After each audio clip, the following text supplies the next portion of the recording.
ධර්මය ගැන දැන් කතා කළා තේරෙන විදිහට දැන් මේ දර්ශනය ගැන ටිකක් අපි කතා කරනවානේ.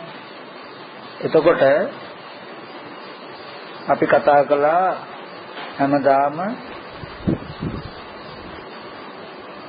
අර අපි ලෝකේ දකින්න ක්‍රමය වැරදි, අපි ජීවත් වෙන විදිහ වැරදි, දකින්න දේ තියෙනවා, තියෙන දේ දකින්නවා, තියෙන දේ අහනවා, අහන දේ තියෙනවා කියන විදිහටයි අපි ජීවත් වෙන්නේ. මෙහෙම ජීවත් වුණොත් තමයි කෙලෙස් ඇති වෙන්නේ, කර්ම රැස් වෙන්නේ. නමුත් නිවැරදි දේ තමයි මොකද්ද? දකින්න දේ තියෙනවා, තියෙන දේ දකින්නවා නෙමෙයි. ඒ වෙනුවට දකින්න ඕනේ කොහොමද? පවතින දේ පේන්නේ නැහැ, පේන දේ පවතින්නේ නැහැ කියලා අපි කතා කරා. දැන් ප්‍රශ්නේ මෙන්න මේකයි. පවතින දේ නෙමෙයි පේන්නේ, පේන දේ පවතිනවා නෙමෙයි කියලා කියන්නේ ඇයි? කියලා දැන් ඕක කිය හැකි හේතු කියන්න එපා. කවුරු හරි අහුවොත් පෙනෙන දේ පවතිනවා නෙමෙයි, පවතින දේ පෙනෙනවා නෙමෙයි කියලා කියන්නේ මොකක් හින්දාද? දැන් මිරිඟුව දිහා බලනකොට ජලය වගේ පේන්නේ, පේන දේ තියෙනව නෙමෙයි, තියෙන්නේ මිරිඟුව. එතකොට පවතින දේ නෙමෙයි පෙනෙන්නේ, පෙනෙන දේ නෙමෙයි පවතින්නේ. එතකොට ඒ මොකක් වෙලාද? මොකක් හින්දාද එහෙම වුනේ?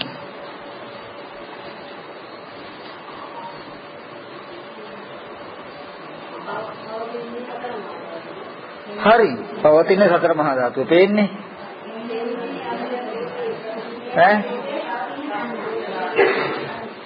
නෝනේ.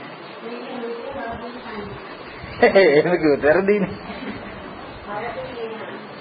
හරි මම කියන්නේ පේන දේ නෙමෙයි පවතින්නේ, පවතින දේ පේනවා නෙමෙයි කියලා කියන්න තියෙන හේතු මොනවද? කුමන කාරණාවක් දන්න හින්දා දකින්න හින්දාද එහෙම කියන්නේ කියලා මං අහන්නේ.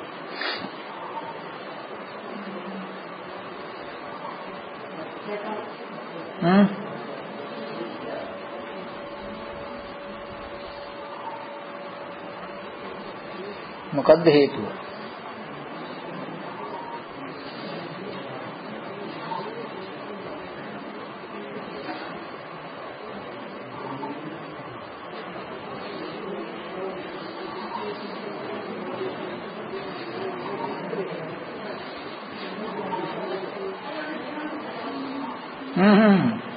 යෝනිසෝ මනසිකාරය නෙමෙයි.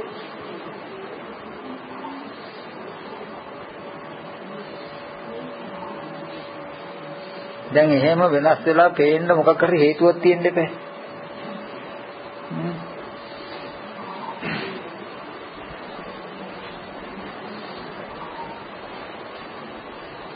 මේකේ හේතුව අපි ටිකක් පොඩ්ඩක් බලමුකෝ.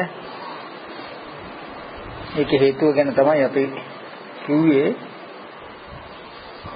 දැන් මේ ආයතන ටික ගැන හැම වෙලාවෙම අපිට දැනුම තේරුම තියෙන්න ඕනේ. අපි උතෙන්ට එමු වෙන පැත්තකින්. බුදුරජාණන් වහන්සේ දේශනා කරනවා මම මෙහෙම ඉන්න ටිකක් පහසෙන්ද. කම්මස්ස කෝම්හි කම්ම දායාදෝ කම්ම යෝනි කම්ම බන්දු කම්ම පටිසරණා යං කම්මං කරිසාමි කල්යාණං වා පාපකං වා තස්ස දායාදෝ භවිසාමි. මේ කර්මයම දායාද කරගෙන කම්ම යෝනි කර්මයම උප්පත්ති කරගෙන කම්ම බන්දු කර්මයම නෑදෑ කරගෙන කම්ම පටිසරණ කර්මයම පිළිසරණ කරගෙන මේ සත්ව වර්ගය පවතින්නේ කියලා. නමුත් දැන් අපිට හිතෙන්නේ උප්පත්ති කොට කියනකොට අම්මයි තාත්තයි ඉන්නවා. බන්දු කියනකොට නොයෙක් ඥාතිලු දුවල පුතාලා ඉන්නවා. පටිසරණ පිළිසරණ කියනකොට ඥාතීන්ගෙන් හිතේසියෙන් රැකියා කරන තැන්වල අනිත් අයගේ පිළිසරණක් තියනවා කියන මට්ටමයි අපි හිතාගෙන ඉන්නේ. ඒ හින්දායි මේ ලෝකේ ඇලිලා මේ ලෝකයේ තුල ඉන්නේ. මොකද අපිට අපේ ඉපදීමත් අපේ පිළිසරණයත් අපිට රැකවරණයත් අනිත් අයයි කියන මට්ටමේ දැක්මක් අපිට තියෙනවා.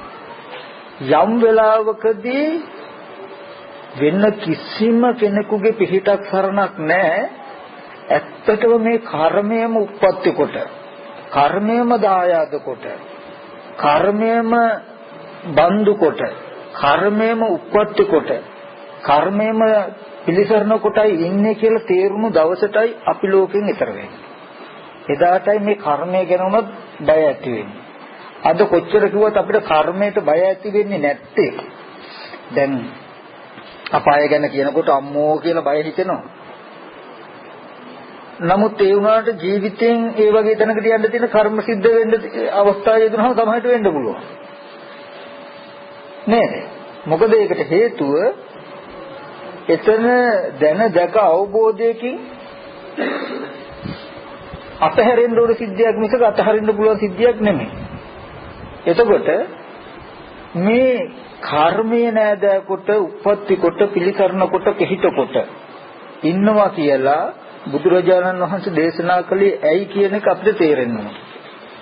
එහෙම යම් දවසකදී තේරුණොත් විතරයි එදාටයි අපි මේ සසරෙන් මිදෙන්නේ. ඒ කියන්නේ එදාට මේ ලෝකයේ තුල ජීවත් වෙන්න ඕනේ නිසා කිසි කෙනෙකුගේ පිහිටක් සරණක් නැහැ කියන තැන නියම උත්තරේ එයාට තේරෙනවා. තමන්ට තමන් විතර මිසක තමන්ට ධර්මය ඇරෙන්න වෙන පිහිටක් නැහැ කියන තැන එනවා. ඕකෙදී මෙන්න මෙහෙම දකින්න ඕනේ අපි. මේ පටිච්චසමුපාදය කියනෝනේ. අවිද්‍යා සංඛාර විඥාන නාම රූප සලආයතන පස්ස වේදනා කියලා. මෙන්න මේ ටිකේදී අපි කියමු දැන් අවිද්‍යාව කියන්නේ පංච උපාදානස්කන්ධයත් ඒකේ ඇතිවීමත් නැතිවීමත් දෙක නොදන්නවා. අපි මෙහෙම කියමු දැන් ඇහෙන් අපි රූපයක් බලන අවස්ථාවට ඒ රූපයක් දකින මොහොතට කියනවා පංච උපාදානස්කන්ධය කියලා. අපිට මේ පංච උපාදානස්කන්ධය නැත්තම් අපිට අරමුණක් පෙනෙනකොට මේ පෙනෙනවා කියන සිද්ධියක් ඒ සිද්ධිය ඇති වෙච්ච හැටිත් නැති වෙන හැටි දෙක නොදන්නකොට ඒ නොදන්න එකට කියනවා මොකද්ද? අවිද්‍යාව කියලා. අවිද්‍යාවේ ලක්ෂණය තමයි අවිද්‍යාව කාරණා දෙකක් ඇති කරනවා. එකක් තමයි ඇත්ත පෙන්වන්නේ මේ පංච උපාදානස්කන්ධයත් ඒකේ ඇතිවීමත් නැතිව නැත්තම් පෙනෙනවා කියලා අපිට යම් අරමුණක් පෙනෙන තැනක මෙන්න මෙහෙම ධර්මතා ටිකකුත් තියෙනවා. ඒ ධර්මතා ටික ඇතිවලා තියෙන්නේ මෙන්න මේ වගේ හේතු ටිකකින් කියලා පෙන්වන්නේ. හේතු ටික නැති වෙනකොට නැති වෙනවා කියලා පෙන්වන්නේ. ඕක තමයි අවිද්‍යාව.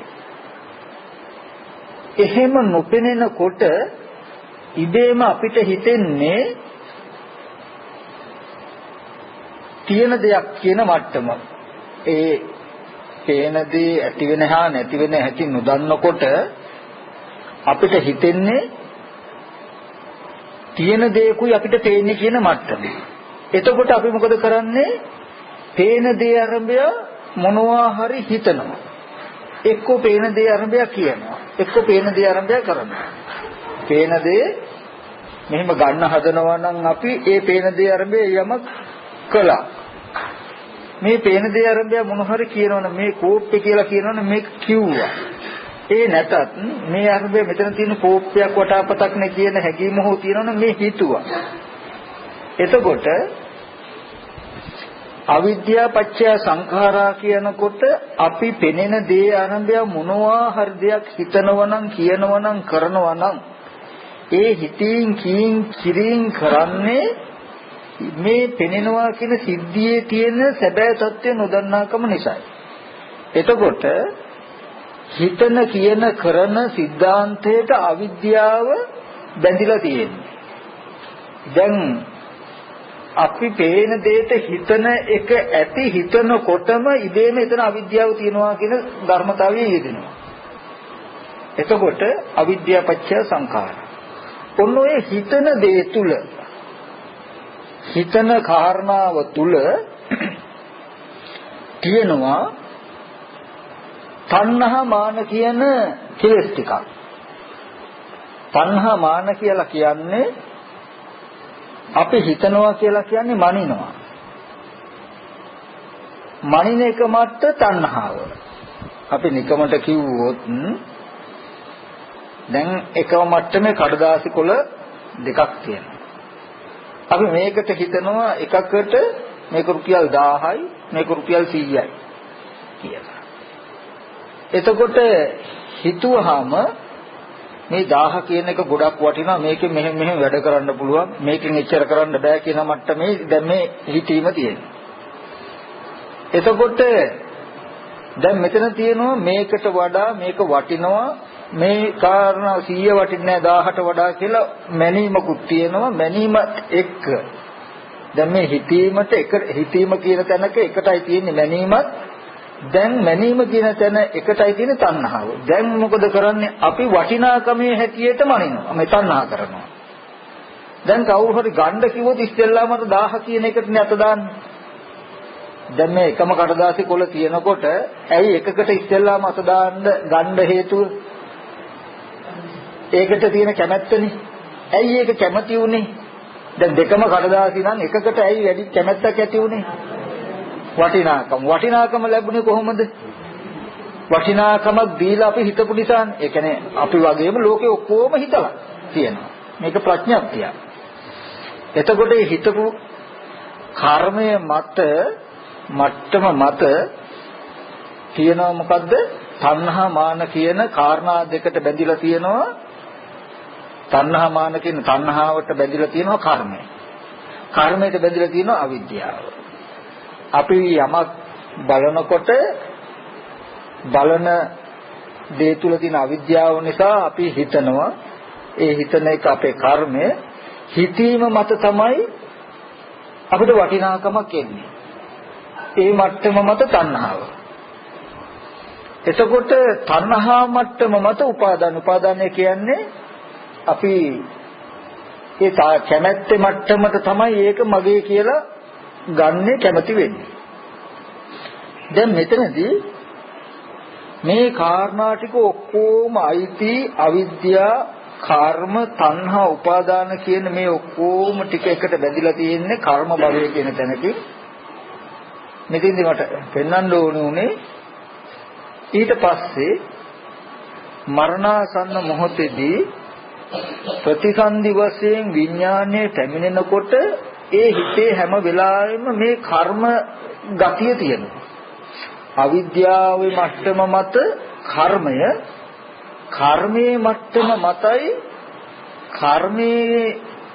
කර්ම විඥානයේ ගතිය මතයි හැම වෙලේම ප්‍රතිසන්දි විඥානේ තියෙනවා. එතකොට ප්‍රතිසන්දි සිත විඥානය සතර මහා ධාතු රූපයකට බැසගත්තට පස්සේ විඥානයේ රූපේ බැඳෙනවා.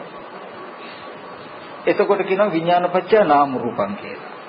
දැන් මේ රූපය මෙහෙන් කනබුන ආහාර ලැබෙන්න මේ රූපය හැදෙන්නේ හිතේ තියෙන ගතිය. හිතේ තියෙන ගතිය.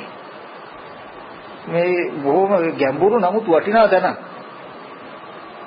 අපි කියමු දැන් එකම කනබුන ආහාර බත් පාන් කව්පි මුං ඇට වල තියනවද ස්ත්‍රී පුරුෂ ભેදයක්? ඒවැය තියනවද කළු සුදු ભેදයක්? උස මහත ભેදයක් තියනවද?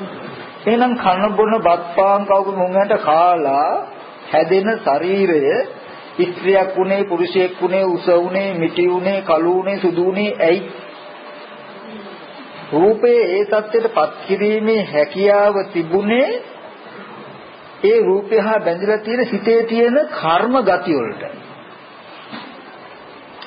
ඒ කියන්නේ සිතේ තියෙනවා කර්මජ රූප වර්ගයක් ඉත්ත්‍ින්ද්‍රිය, පුරුෂ ඉන්ද්‍රිය, ජීවිතේන්ද්‍රිය කියලා. ඒ ඉත්ත්‍ින්ද්‍රිය පුරුෂේන්ද්‍රිය ජීවිතේ කියන්නේ සිතේ ධම්මායතනීය පරියාපන්න සියුම් ස්වභාවයක්, රූප ස්වභාවයක්. කර්මයේ මට්ටම මතයි ඒ රූපයේ තියෙන ඒ ස්වභාවයටයි මේ කනබුන ආහාරය හැදෙන්නේ. ඕකේදී අර මම මෙම කාරණාවක් කියනවා. දැන් සියුම් නුග ඇටයක් හරි නුග ගහක වගේ ඇටයක් අරගෙන අපි හිටෙව්වොත් පොළොවේ තියෙන ඕජාසාරය අරගෙන මේක පැලවෙනකොට අතු ගිහිල්ලා ඉති ගිහිල්ලා මහ විශාලට මුල් ගිහිල්ලා හැදෙන්න ඕන කියන ගතිය ආන්හරි බීජයේ තිබුණේ මිසක එහෙම හදන්න ඕනේ කියන ගතියක් මේ සතර මහා ධාතුවේ නැත්නම් මේ ආහාරයේ තියෙන ඕජාවක තියෙන හැකියාවකින් හැදුනා නෙමෙයි. මොකද ඒකට තිබුණා තල් ගහක් පොල් ගහක් වගේ හැදෙන්නේ. නමුත් හැදෙන්නේ නැතුව නුග ගහ කෙනක හැදෙන්න ඕනේ මෙහෙමයි කියන ගතිය තියෙන්නේ ඒ බීජේ. තල් ගහක් පොල් ගහක් කියන එකටත් පොළොවේ තියෙන ඕජාසාරය අරගෙන ගහ හදන්න ඕනේ මෙහෙම කියන එක තියෙන්නේ ඒ බීජේ. ඒ බීජයේ තියෙන ගතියට අනුව ආහාරය උදව් වෙලා මිසක ආහාරයට පුළුවන් කමක් නැහැ ඕනි විදිහට හදන්න. ආහාර කියන්නේ පොළේ තියෙන ඕජාසාරයට පුළුවන් කමක් නැහැ මේ ගහ හදන්නේ මෙහෙමයි මේ ගහ හදන්නේ මෙහෙමයි කියන කමකින් ඒකට බෑ. ඒකයි දැන් හැම වෙලාවෙම හේතු ප්‍රත්‍ය කියලා දෙකක් තියෙනවා. මෙන්න මේ කාරණා දෙක ගැන තේරුම් කරගන්න ඕනේ. දැන් හේතුව සහ ප්‍රත්‍ය කියලා දෙකක් තියෙනවා. හේතුව කියන එක හැම වෙලාවෙම ආධ්‍යාත්මික ලක්ෂණයක්. හේතුව කියන එක හැම වෙලාවෙම ස්වජාතික ලක්ෂණයක්. හේතුව කියන එක හැම වෙලාවෙම අසාධාරණ ලක්ෂණයක්. එතකොට ප්‍රත්‍ය කියන එක හැම වෙලෙම බාහිර ලක්ෂණයක්. ප්‍රත්‍ය කියන එක අසාධාරණ ලක්ෂණයක්. මෙන්න මේ කාරණා දෙකෙන් හේතු ප්‍රත්‍ය දෙක තේරුම් ගන්න. එතකොට මේකට අපිට උත්තර හම්බ වෙනවා. හේතුව කියන එක අනිකක් ප්‍රත්‍ය කියන එක අනිකක්. එතකොට යමක් හැදෙන්න බොහෝ දුරට හේතු ප්‍රත්‍යයි. අපි කතා කරන හේතු ප්‍රත්‍යයෙන් හැදෙන්නේ කියලා නේද? එතකොට හේතුව සහ ප්‍රත්‍ය කියන දෙකේදී හේතුව කියනකොට ඒක ස්වජාතික ලක්ෂණයකින් දත යුතුයි. ප්‍රත්‍ය කියන එක සාධාරණ ලක්ෂණයකින් දත යුතුයි. අපි මෙහෙම කියමු දැන් පහනක් පත්තු වෙනකොට පහන කියන එක පත්තු වෙන්නේ හේතු ප්‍රත්‍යයකින්. එතකොට පහන කියන එක පහනක් පත්තු කරන්න තෙල් ටිකක් ඕනේ. තිරයක් ඕනේ. පහන් වැටියක් ඕනේ. ওই ටික තිබ්බට පහනක් පත්තු කරන්න පුළුවන්ද? බෑ. ගින්දර දවුලුවන් ඒ කියන්නේ දැල්ලක් අවුලවන්න එයාගේම જાතිය බීජකුත් ඕනේ. පිටතින් ගින්දර අවුලන්න නම් එයාගේ විදිහෙම හේතු දෙන්න ඕනේ. තේරෙනව නේද? ඒ කියන්නේ පිටතින් ගින්දර ටිකක් මේකට ලං කරන්න වෙනවනේ. දැන් එහෙම දැල්ලුවාම ඔන්න පහන් දැල්ලක් හැදෙනකොට පහන් දැල්ලට එයාගේම જાතිය සෝජාතික කියලා කිව්වේ ඒකයි. ආපහු ගින්දර ටික තමයි මෙතෙන්දි හේතුව. පහන් තෙල් ටික වැටිය එතකොට තිරේ වගේ ටික ගත්තාම මේවා ප්‍රත්‍ය. මේ හේතු ප්‍රත්‍යයෙන් තමයි හටගන්නේ. අපි කියමු කොහොඹ ගහක් වගේ ගන්න. දැන් කොහොඹ ගහක් හදන්න ප්‍රත්‍ය තමයි බාහිර පඨවි ආපෝ තේජෝ වායු පොළොවේ තියෙන ඕජාසාරය පස් දිය ගිනිසුලන් හතර තමයි ප්‍රත්‍ය. නමුත් ඒ කොහොඹ කියන જાතියේම බීජයක් හේතුවක් නොතිබුණොත් මේ ප්‍රත්‍ය විතරක් ඒක හදන්න බෑ. ඒ જાතියේම කොහොඹ කියන ගස්වලම ඒ වර්ගයේම ස්වජාතික ලක්ෂණයි කියලා කිව්වේ ඒ වර්ගයේම බීජයක් ඕනේ. ඒ බීජය හැම වෙලාවෙම හේතුයි. ඒ හේතුවට අපි කියමු කොහොඹ ඇටයක්ම ඕනේ. කොහොඹ ගහක් හැදෙන්න කොහොඹ ඇටයක්ම ඕනේ. ඔක තමයි හේතුව. හේතුව හැම වෙලේම ආධ්‍යාත්මික ලක්ෂණ කියලා කිව්වේ ඒ වර්ගයට ඒ වර්ගයේම ඕනේ. එතකොට කොහොඹ ඇටයක් ගත්තාම මේක තමයි බීජය මේක තමයි හේතුව. බාහිර තියෙන පඨවි ආපෝ තේජෝ වායු කියන සතර මහා ධාතුව ප්‍රත්‍යය. හේතු ප්‍රත්‍යය. ප්‍රත්‍ය සාධාරණ ලක්ෂණයි කියලා කියන්නේ අඹ ගහක් හැදුවොත් අඹ ගහ හදන්නත් කොහොඹ ගහ හදන්නත් දෙකටම පටිවිආපෝ තේජෝ වායෝ එක විදිහටම උපකාර වෙනවා. නමුත් කොහොඹ බීජය කියනක කොහොඹ ගහට විතරයි සාධාරණ. අනිත් ගහ හැදෙන්නේ නැහැ. ඒ හින්දා යාගින් සාධාරණ නැහැ, යා සාධාරණයි. යාගින් ඒ නිකහයි විතරයි වෙන්නේ. අඹ බීජයක් තිබුණොත් අඹ ගහ විතරයි හැදෙන්නේ. හේතුව හැම වෙලාවෙම අසාධාරණ ලක්ෂණයි කියලා කියන්නේ හැමෝටම සාධාරණ නැහැ. ඒ න්‍යායට ඒ ගහට ඒ බීජයට විතරයි එයා සාධාරණ. එයා උපකාර කරන්නේ. කොහොඹ ඇටයක් ගත්තොත් කොහොඹ ඇටයට කියනවා හේතුව කියලා. ඒ හේතුව මොකටද? කොහොඹ ගහක් හදන්න. ඒ හේතුව නිසා කොහොඹ ගහක් හැදෙනවා සාධාරණ ලක්ෂණ වූ ප්‍රත්‍යත් එකතු කරගෙන. සාධාරණයි කියලා කිව්වේ දැන් පොළවේ තියෙන පස් දියගිනි සුළං හතර නැත්නම් පටිආපෝ තේජෝ වායෝ කියන හතර කොහොඹ ගහටත් උපකාරයි, අඹ ගහටත් උපකාරයි, කල් ගහටත් උපකාරයි, නුග ගහටත් උපකාරයි. මෙයා සාධාරණ. හැමෝටම උපකාර කරනවා. තේරෙනවද කිව්වේ? ප්‍රත්‍ය කියන එක සාධාරණ ලක්ෂණයෙන් කියලා කිව්වේ ඒකයි. දැන් ස්ත්‍රී රූපයක් හැදෙන්නත්, පුරුෂ රූපයක් හැදෙන්නත්, ළමා රූපයක් හැදෙන්නත්, වයසක රූපයක් හැදෙන්නත්, කළු රූපයක් හැදෙන්නත්, කුස රූපයක් හැදෙන්නත්, මිටු රූපයක් හැදෙන්නත් කොයි එකට සාධාරණයි කනබුන ආහාරය. ආහාරයේ කිසිම ભેදයක් නැතුව එකම ආහාරය උපකාර කරනවා. නමුත් බීජය කියන එක නැත්නම් හේතුව කියන එක හැමෝටම සාධාරණ වෙන්නේ නැහැ. එයා සාධාරණ වෙන්නේ එයාගේ න්‍යායෙන් එකක් හදන්න විතරයි. ඒ කියපු කාරණාව තේරුණාද? හේතුවයි ප්‍රත්‍යයයි අතර වෙනස තේරුණාද? හේතුව කියනකොට හැම වෙලාවෙම ඒ වර්ගයේ පරම්පරාව ගෙනෙන. අපි කියමු දැන් මනුස්ස කියන බීජයකට මනුස්ස කියන දරුවෙක්මයි හැදෙන්නේ. ඒ විදිහට ඒ බීජයක්ම ඕනේ. තිරසංගත කියන සතෙකුට ඒ විදිහේ බීජකින් තිරසංගත සතෙක්මයි හැදෙන්නේ. හැබැයි දෙන්නටම කනබුන ආහාර එකක් වෙන්න පුළුවන්. සාධාරණයි එයා කනබුන ආහාරේ කිරි ටිකක් බීලා මිනිසයා හැදෙන්නත් පුළුවන්, ළමයා හැදෙන්නත් පුළුවන්. කිරිවල නැහැ මිනිස්සයයි මේකෙන් හැදෙන්න පුළුවන් මිනිස්සෙකුට විතරයි. නැත්තම් මේකෙන් හැදෙන්න පුළුවන් තිරසංගත සතෙක් විතරයි.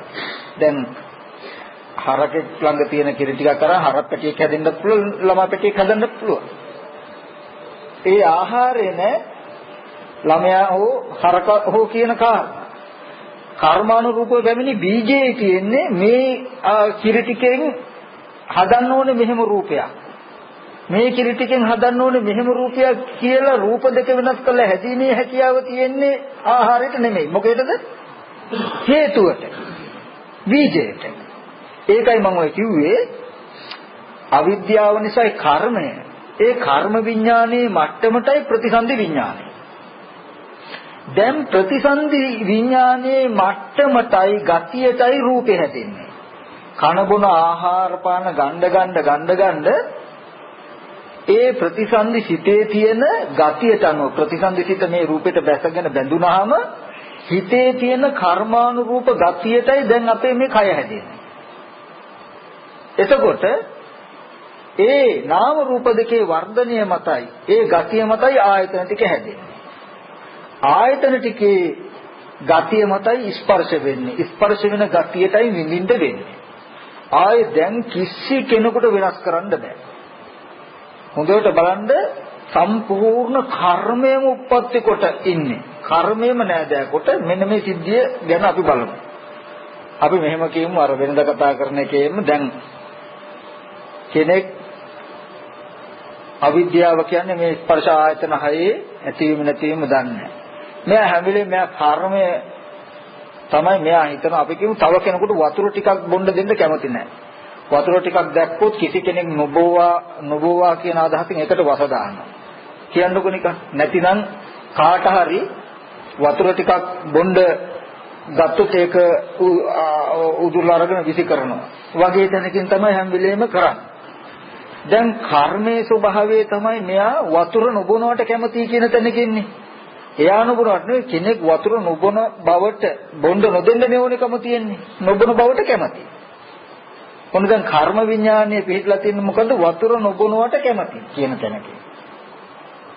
දැන් කැමැති හැටියටයි ඉෂ්ට වෙන්නේ.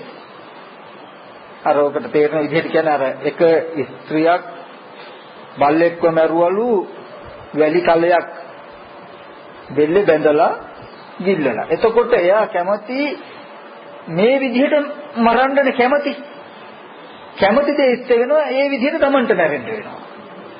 ඒ කැමති දේනේ Taman කැමති මේ විදිහට දැන් මරන්න කැමතිනේ. එතකොට දැන් පුද්ගලයා සත්වයා කියන එක අතහැරියම මේ ධර්මතාවයට කැමති.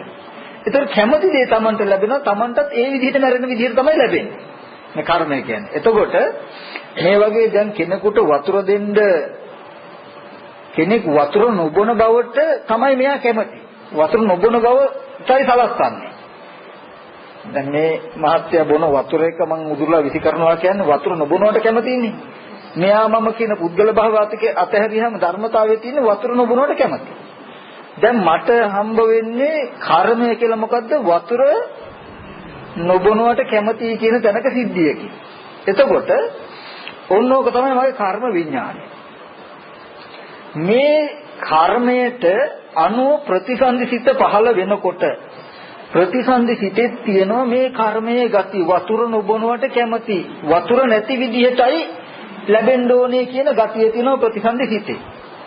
ඒ සිත මේ කයේ බැඳුනහම දැන් කන බොන ආහාරය හැදෙනකොට ගන්න මේ රූපේ හැදෙනවා. දැන් ඒ හැදෙනකොට හැදෙන රූපයේ කර්මයේ ගතියටයි තියෙන්නේ.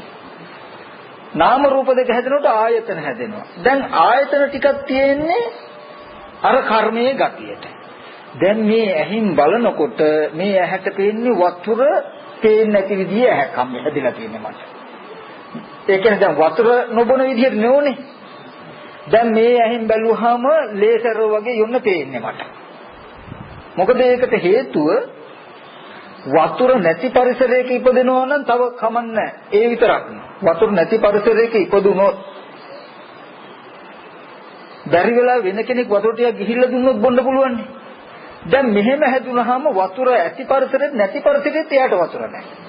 ආයත ටික මෙයක් කිරුවාම කර්මය කියනකොට හැම වෙලාවෙම ඒක විපාක දෙන්නේ තමන්ගේ ආයතන ටික වෙනස් කරලයි කියන එකෙන් තේරුම් කරගන්න ඕනේ. දැන් වතුර ටිකක් බොන්න නොලැබෙන බවට තමයි මෙයා කැමති ඉරා තියෙන්නේ නොලැබෙන බවනේ ඕනේ. දැන් මොකද කරන්නේ? ඒ කර්මයේ ගතියම තිබුණ ප්‍රතිසන්දිසිතේ ඒ ප්‍රතිසන්දිසිත රූපේ බැඳුනහම දැන් කය හැදෙන්නේ ඒ ප්‍රතිසන්දිසිතේ මට්ටමට.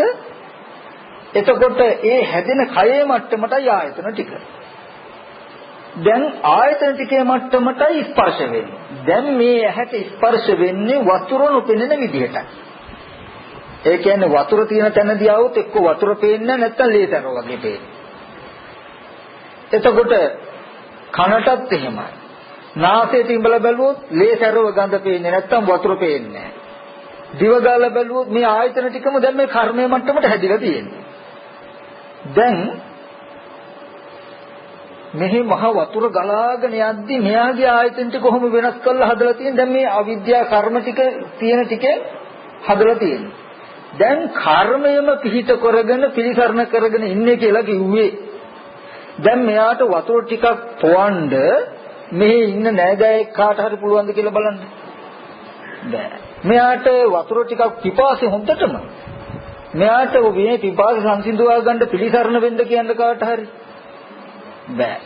එතකොට දැන් මෙයාට ලෝකෙන් කාටද පුළුවන් රැකවරණයක් දෙන්න? කිසිම කෙනෙකුට බෑ.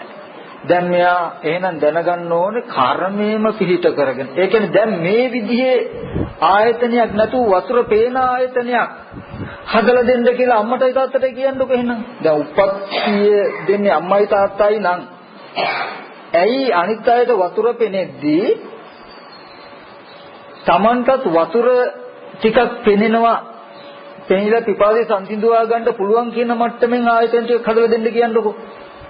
දැන් උප්පත්ති දෙමව්පිය උප්පත්ති කොට නම් ඉන්නේ අම්මටයි තාත්තටයි කියන්න පුළුවන් ද එහෙම දෙන්න බෑ. එහෙනම් මේ කර්මයේම උප්පත්ති කොට හින්දා නේද එයා තියෙන විදිහෙම ආයතන හදා ලැබෙන්න උනේ. එහෙනම් දැන් කර්මයේම නෙමෙයිද ඉන්න එකම නෑදෑය දැන් මේ කර්මය කියන එක විසම වෙච්ච නිසා විසම නෑදෑයෙක් ඉන්න හින්දා නෙමෙයිද Tamanට මේ වගේ මං කියන එක තේරෙනවද? එතකොට කර්මයට බය වෙන්න කියලා කියන්නේ කර්ම කරලා හැඟවෙලා ඉන්න තැනක් මුහුදේවත් ගල් වෙනවලවත් අහසෙවත් කොහෙවත් නැහැ. නාන්තලිකේ නසමුද්ද මජ්ජේ නපබ්බතානම් විවරම් පවිච්ච කියලා පෙන්වන්නේ. දැන් ආයතන ටිකම වෙනස් කරන්න මෙයාට කොහෙන්ද දැන් හැංගිලා ඉන්න පුළුවන් තැන? දැන් වෙන තැනක නම් හැංගිලා හිටිය හැකිනේ. දැන් මෙතන තියෙන දේ තමයි මේ විදිහට ආයතන ටික වෙනස් කරලා හැදුනොත් දැන් කර්මෙන් බේරලා ඉන්න පුළුවන් තැනක් නැහැ. ඒ කියන්නේ වතුර නැති බවෙන් දුක් විඳින්න ඕනේ නම් වතුර ඇති තැනදිත් නැති තැනදිත් දෙකේම එකම මට්ටම. දැන් කෙනෙකුට ගෙනත් දීලා පොවන්න පුළුවන්.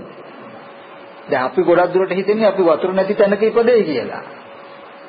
දැන් මෙයා වතුර නැති තැනක තමයි ඉපදිලා තියෙන්නේ. වතුර නැති තැන කියනකොට තැන කියලා මෙහෙමකුත් බලන්න එපා. භූමිය කියන්නේ කෙනාගේ ස්කන්ධ ටිකමයි.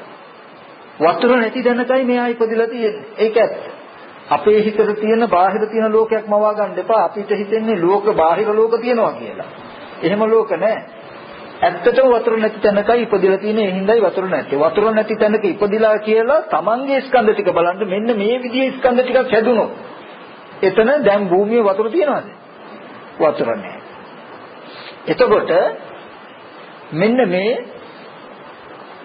අවිද්‍යා පත්‍ය සංඛාරා කියලා කියනකොට නිකන් වචනයක් එහෙම කිව්වා නෙමෙයි. අවිද්‍යාව තැවරිලා තියෙනවා කරන කර්මවල. සංඛාර පත්‍ය විඥානං කියනකොට නිකන් කිව්වා නෙමෙයි. ඒ ප්‍රතිසන්දි සිතේ කර්ම මට්ටම තැවරිලා තියෙනවා. කර්ම මට්ටම මතයි ප්‍රතිසන්දි සිත ඇති වෙන්නේ.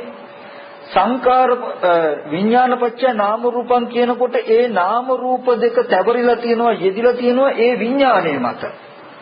නාම රූප පත්‍ය සලආයතනං කියනකොට මේ ආයතන දැන් හැදෙන්නේ මේ නාම රූප දෙකේ මට්ටමට. එතකොට ඒ ආයතනය හැදලා තියෙන්නේ මේ කර්මයේ මට්ටමට. දැන් සලආයතන පත්‍ය ස්පර්ශ කියනකොට ඒ කර්මය විඳින්න පුළුවන් විදිහටයි දැන් මේ ස්පර්ශ වෙන්නේ. එතකොට ඒ මට්ටමම Tamanට විඳින්න වෙනවා මිසක දැන් ඒට මෙහා මට්ටමක් විඳින්න බෑ. ඒ හින්දා අපි යම් කර්මයක් කළොත් ඒකම අපි දායාද කරගෙන නෑදෑ කරගෙන උප්පත්ති කරගෙන ඉන්නවා කියලා දකින්න ඕන.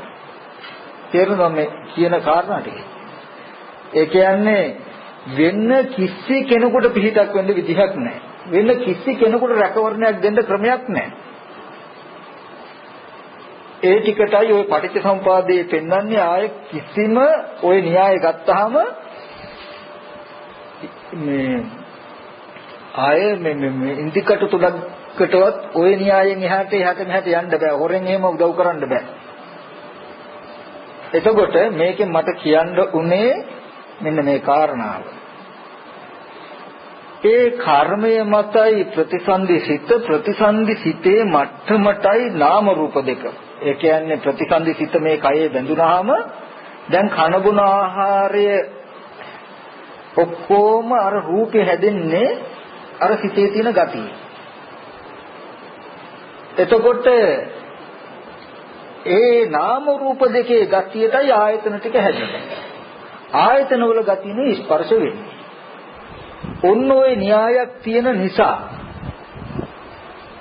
මේ පවතින දේ අනිකක් පෙනෙන දේ අනිකක් කියලා අපි කියන්නේ අපි මේ ඇහෙන් බැලුවාම මේ විදිහේ හැඩතලයක් පෙන්වීමේ හැකියාව තියෙන්නේ මේ ආයතන වලට. මේ ඇහෙන් බලනකොට අපිට ධාතුව තියෙන තැනක මෙහෙම හැඩතලයක් උපද්දලා හිතට පෙන්නනවා. දැන් හිත විතරක් අපිට තිබුණත් කොහොමද එහෙනම් මෙහෙම නානත්වයක් උපද්දලා පෙන්වන්නේ කියන සිද්ධියක් තියෙන්නද? රෝකට මම එහෙම කතාවක් මතක් කරනවා. දැන් අපි කියමු දැන් අපි මේ ශාලාව ඇතුලේ ඉන්නවා නම් මේ වීදුරුවට නිල් පාට ගාලා තිබුණොත් දැන් අර සුදු පාට තියෙන ලයිට් කනුව තමයි අපිට වීදුරුවට එහයින් තියෙන්නේ. නිල් පාට ගාපු වීදුරුව හරහා මට මෙහාට පේන්නේ මොකද්ද? නිල් පාට ලයිට් කනුවක්. වීදුරුව හරහා මම බලනකොට ඒත් පේන්නේ නිල් පාට ලයිට් කනුව. දැන් පෙනෙන දේ අනිකක්, පවතින දේ අනිකක්. තියෙන්නේ සුදු පාට ලයිට් කනුව, පේන්නේ නිල් පාට. පෙනෙන දේ තියෙනව නෙමෙයි. තියෙන දේ පේනව නෙමෙයි. මොකද්ද මේකට හේතුව? මේ වීදුරුව හරහා බලන හිඳයි. වීදුරුව හරහා බලනකොට වීදුරුවේ තියෙන හැඩසටහනින් පෙන්නනවා මිසක පවතින දේ පේන්න පුළුවන්. එහෙනම් මේ ඇහැ කියන්නේ වීදුරුවක්. මේ වීදුරුව හැදිලා තියෙන කර්මයෙන්, කර්මානුරූපව. මේ ඇහැ හරහා බලනකොට එක දෙයක් හොඳට දැනගන්න ඕනේ. මේ ඇහැ Taman කියන තැනට නිම්ම තියලා කිසිම දවසක බලන්න එපා. එහෙම බැලුවොත් මේ විදර්ශනා නුවණ වැඩිලා නැහැ. මේ ඇහත් රූපයක් දෙන්න නිසා හිත උපදින තුන්දරාග එකතු ස්පර්ශය කියන පුද්ගල භාවයේ තියෙන ඉබේම. මේ ඇහැ කියන තැනට තියලා Tamanව මනින්න එපා කිසිම වෙලාවක. එතකොට මොන තරම් භවනා කළොත් පුද්ගල භාවය අතහැරෙන්නේ නැහැ. ඒකට හේතුව තමයි ඇහැ කියන එකද පිටත ධර්මතාවයක් හැටියට දකින්න හුරු වෙන්න ඕනේ. Tamanට අයිති සිද්ධියක් නොවන විදිහට දකින්න ඕනේ. දැන් ඒක කියන්න වෙන එකක් කියන්න වෙනවා. ඒකෙදි අර ඕකට උපමාවක් තමයි මම අර කියන්නේ. දැන් අපි මෙහෙම කියමු. දැන් එක මිනිහෙක් ඉන්නවා මේ ගයක් හදාගෙන. දැන් මෙයා මොකද කරන්නේ? Tamanට කැමති විදිහකට ගේ හදා ගන්නවා. දැන් ජනෙල් අපි කියමු දොරවල් 6ක් දාලා ගයක් හදාගෙන ගේ මැද්දට වෙලා ඉන්නවා. දැන් මේ පුද්ගලයා ගේ මැද්දට වෙලා පොතක් කියෝ ඉන්නවා. එතකොට මෙයාට ඕනේ විදිහට තමයි එයා ගේ හදාගන්නේ.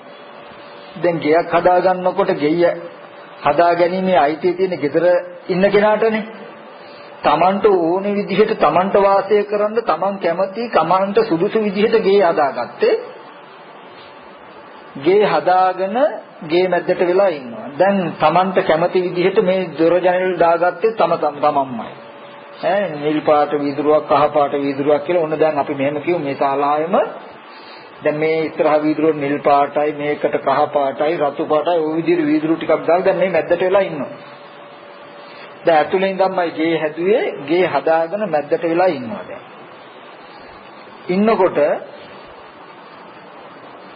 දැන්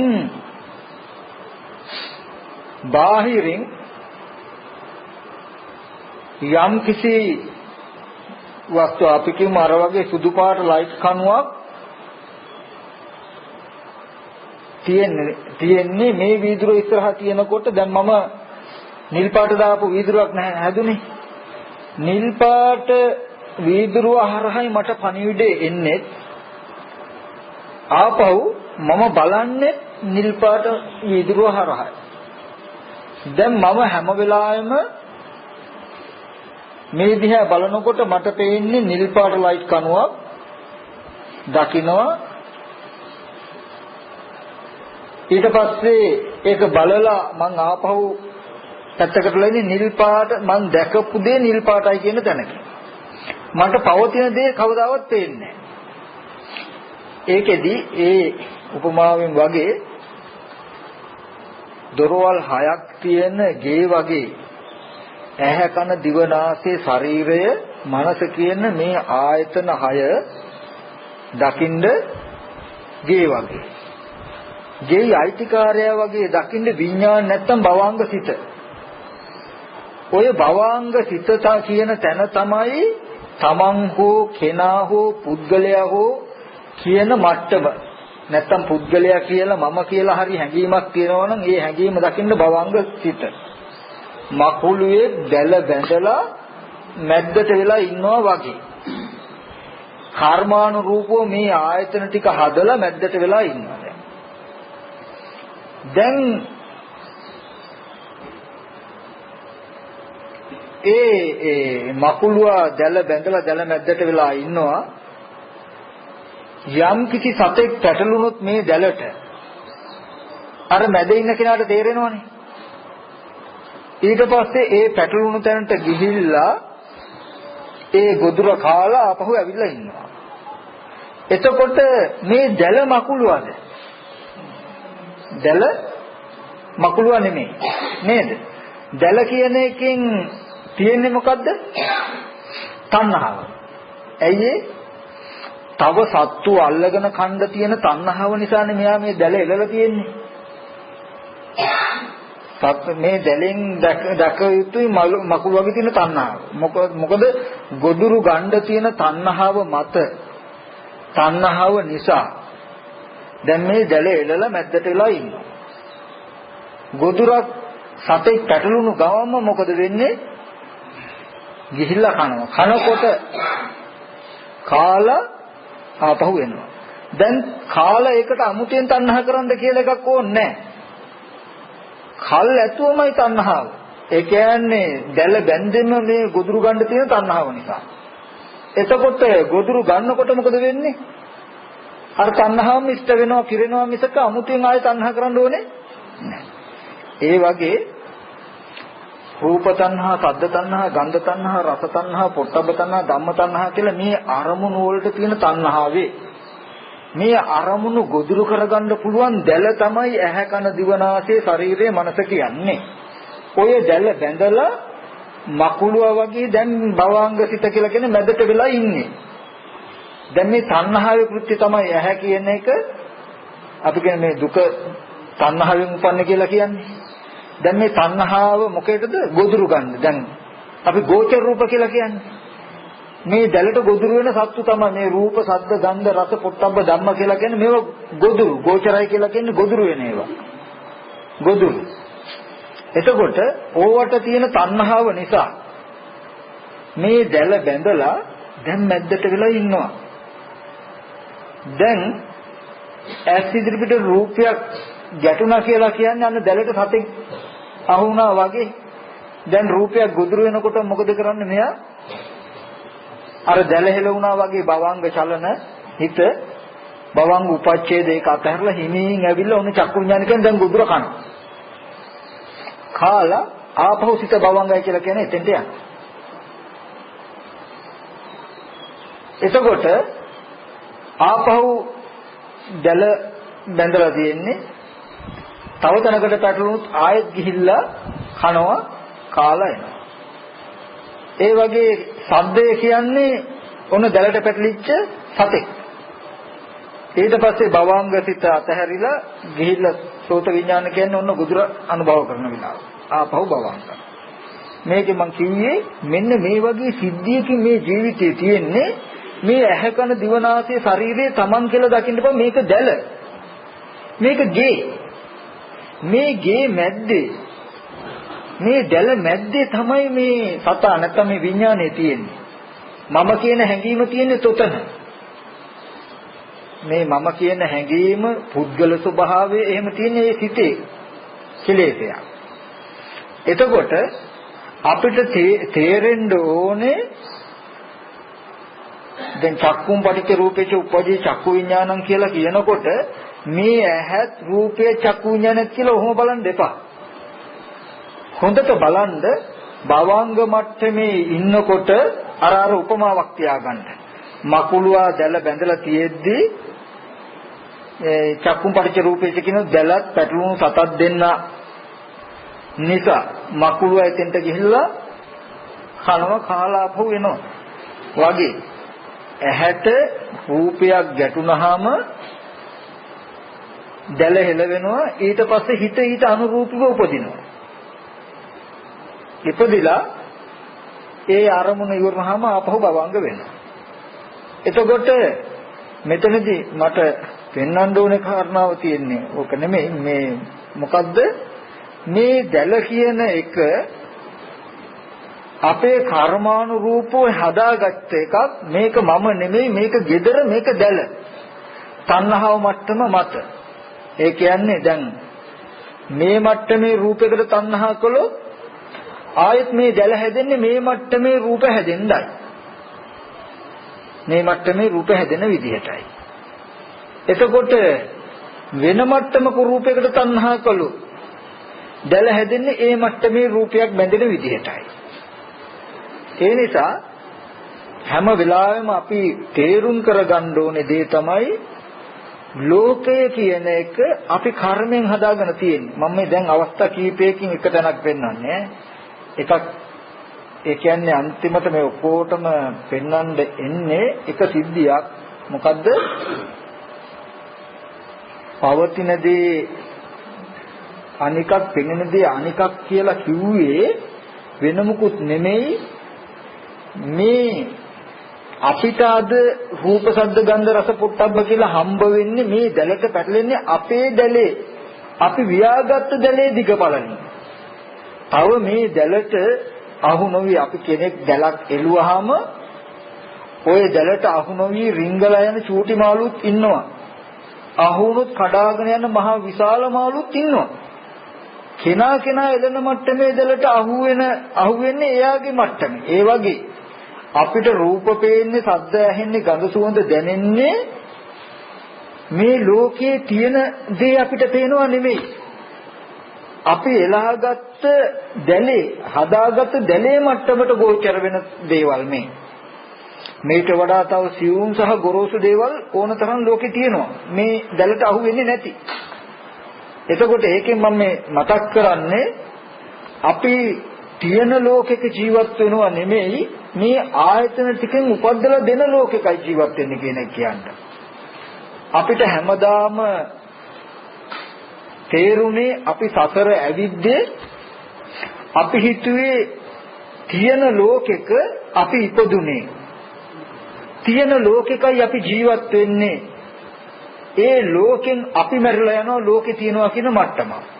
නමුත් බුදුරජාණන් වහන්සේ දේශනා කළේ කර්මානුරූපව ආධ්‍යාත්මික ආයතන ටික හදාගත්තාම ඒ ආයතන වලින් ඒ අවස්ථාවට ඒ මට්ටම් උපද්දලා පෙන්නලයි ලෝකයේ හැදිලා තියෙන්නේ කියන එක.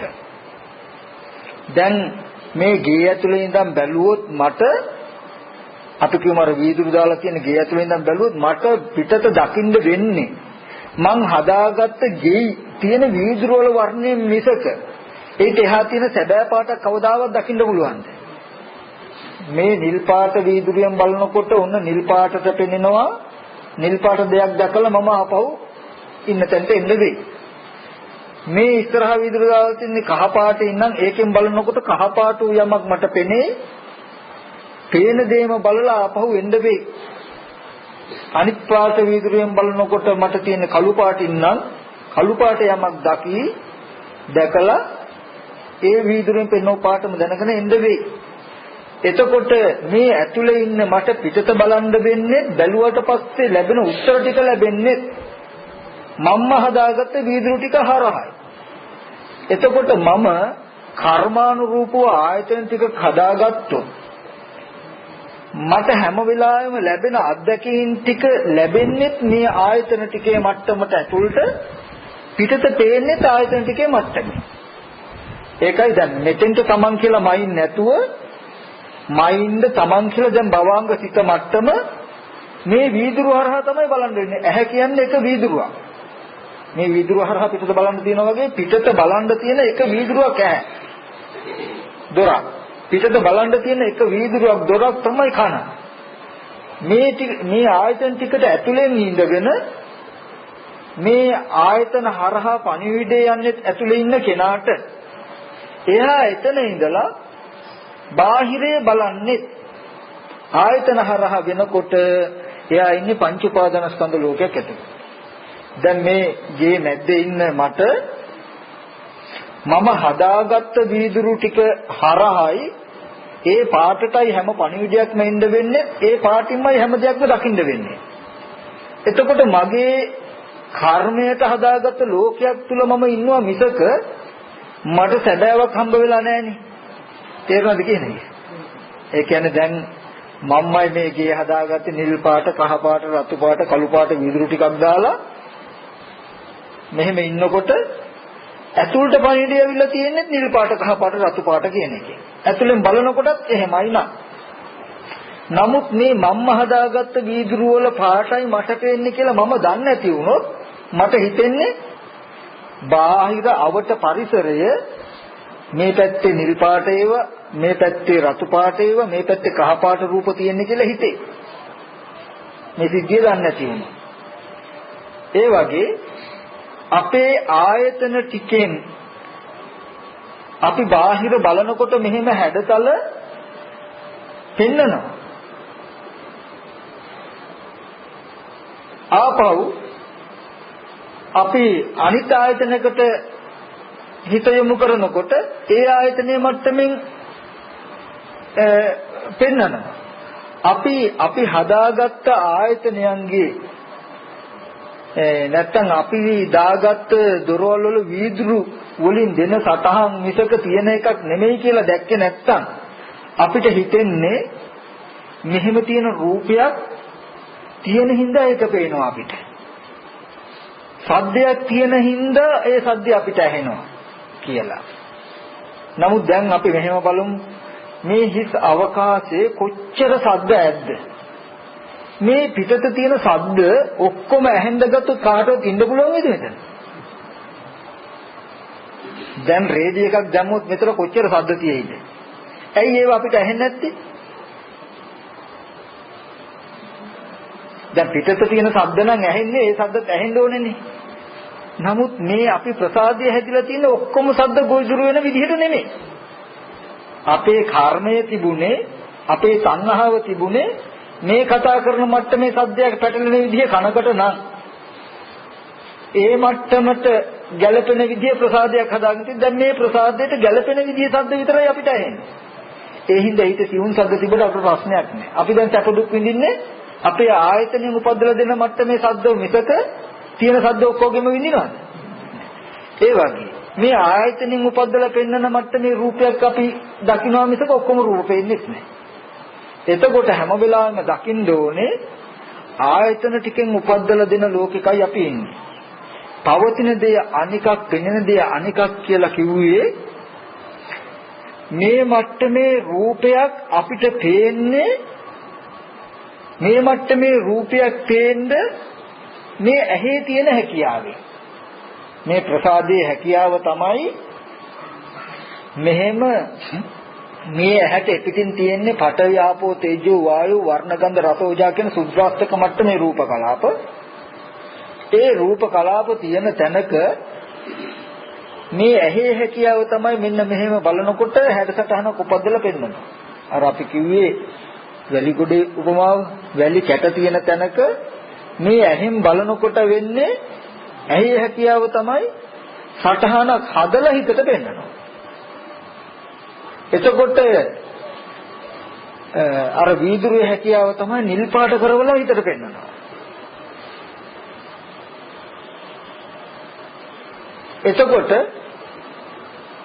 අපිට මේ වැලි කැට ටික දිහා බැලුවහම මේ ඇහෙන් සටහනක් හදලා අපිට පෙන්නනවා. අපි ඇහැ අහකට ගත්තොත් නැත්නම් හිත වෙනතකට යොමු වුණොත් අපිට පෙනිච්ච රූපේ තියෙනව නෙමෙයි. ඇයි? දැන් ඇහෙන් මේ වීදුරුව හරහා මෙහෙම අපි බලනකොට නිල් පාට ලයිට් කණුවක් පෙනේ. දැන් අපි අහක බැලුවොත් තවත් නිල් පාට ලයිට් කණුවක් තියෙයිද? කොහොමද? එතකොට ඇහැයි හිතයි උපකාරයෙන් මේ අවස්ථාවට උපදින රූපයක් තමයි මේ රූපේ. එතකොට වර්ණ රූපය කියනකොට අපි දත යුතුයි දැන් මොකද්ද? නිල් පාට ලයිට් කණුවක් පෙනෙන එක. ඒ එහෙම පෙනෙන්නේ මේ ඇහැයි හිතයි දෙක හින්දා. එතකොට ඇහැයි හිතයි දෙක අහකට ගියොත් එහෙම රූපයක් පේන්නේ නැහැ. එතකොට හැම වෙලාවෙම අපි දත යුතු එක දෙයක් තියෙනවා. මොකද්ද? අපි මේ ලෝකේ කුමන හෝ අරමුණක් දකිනවා නම් බලනවා නම් ඒ අපිට පේන්නේ අපේ කර්මානුරූපව හැදුණු ආයතනයන්ගේ මට්ටමටයි කියලා දත යුතුයි. අපි මේ ආයතන හරහා බලනකොට මේ ආයතනයන්ගේ ස්වභාවය තමයි හැඩතල උපද්දලා හිතට පෙන්නනවා. එතකොට හිත වෙන පැත්තකට යොමු වෙනකොටම භවංග වෙනකොටම ආයතනයන්ගෙන් ඒ කියන්නේ වීදුරුවෙන් අහකට ගන්නකොටම අර දැකපු විදිහේ රූපයක් තියෙනවත් නෙමෙයි. ඔන්න ඔය වගේ ලෝකය කියන එක හටගෙන නිරුද්ධ වෙන එකක් කියන එක දකින්න ඕනේ. අන්න එහෙම දැක්කහමයි අලුතෙන් කර්ම හැදෙන එක නතර වෙන්නේ. එහෙම වුණොත් තමයි කර්මය නතර වුණොත් තමයි ඒ කර්මයෙන් හටගන්න සිත ප්‍රතිසන්දි සිත නැති වෙන්නේ. එහෙම වුණොත් තමයි ආපහු නාම රූප වෙලා මේ ආයතන හැදෙන එක නැති වෙන්නේ.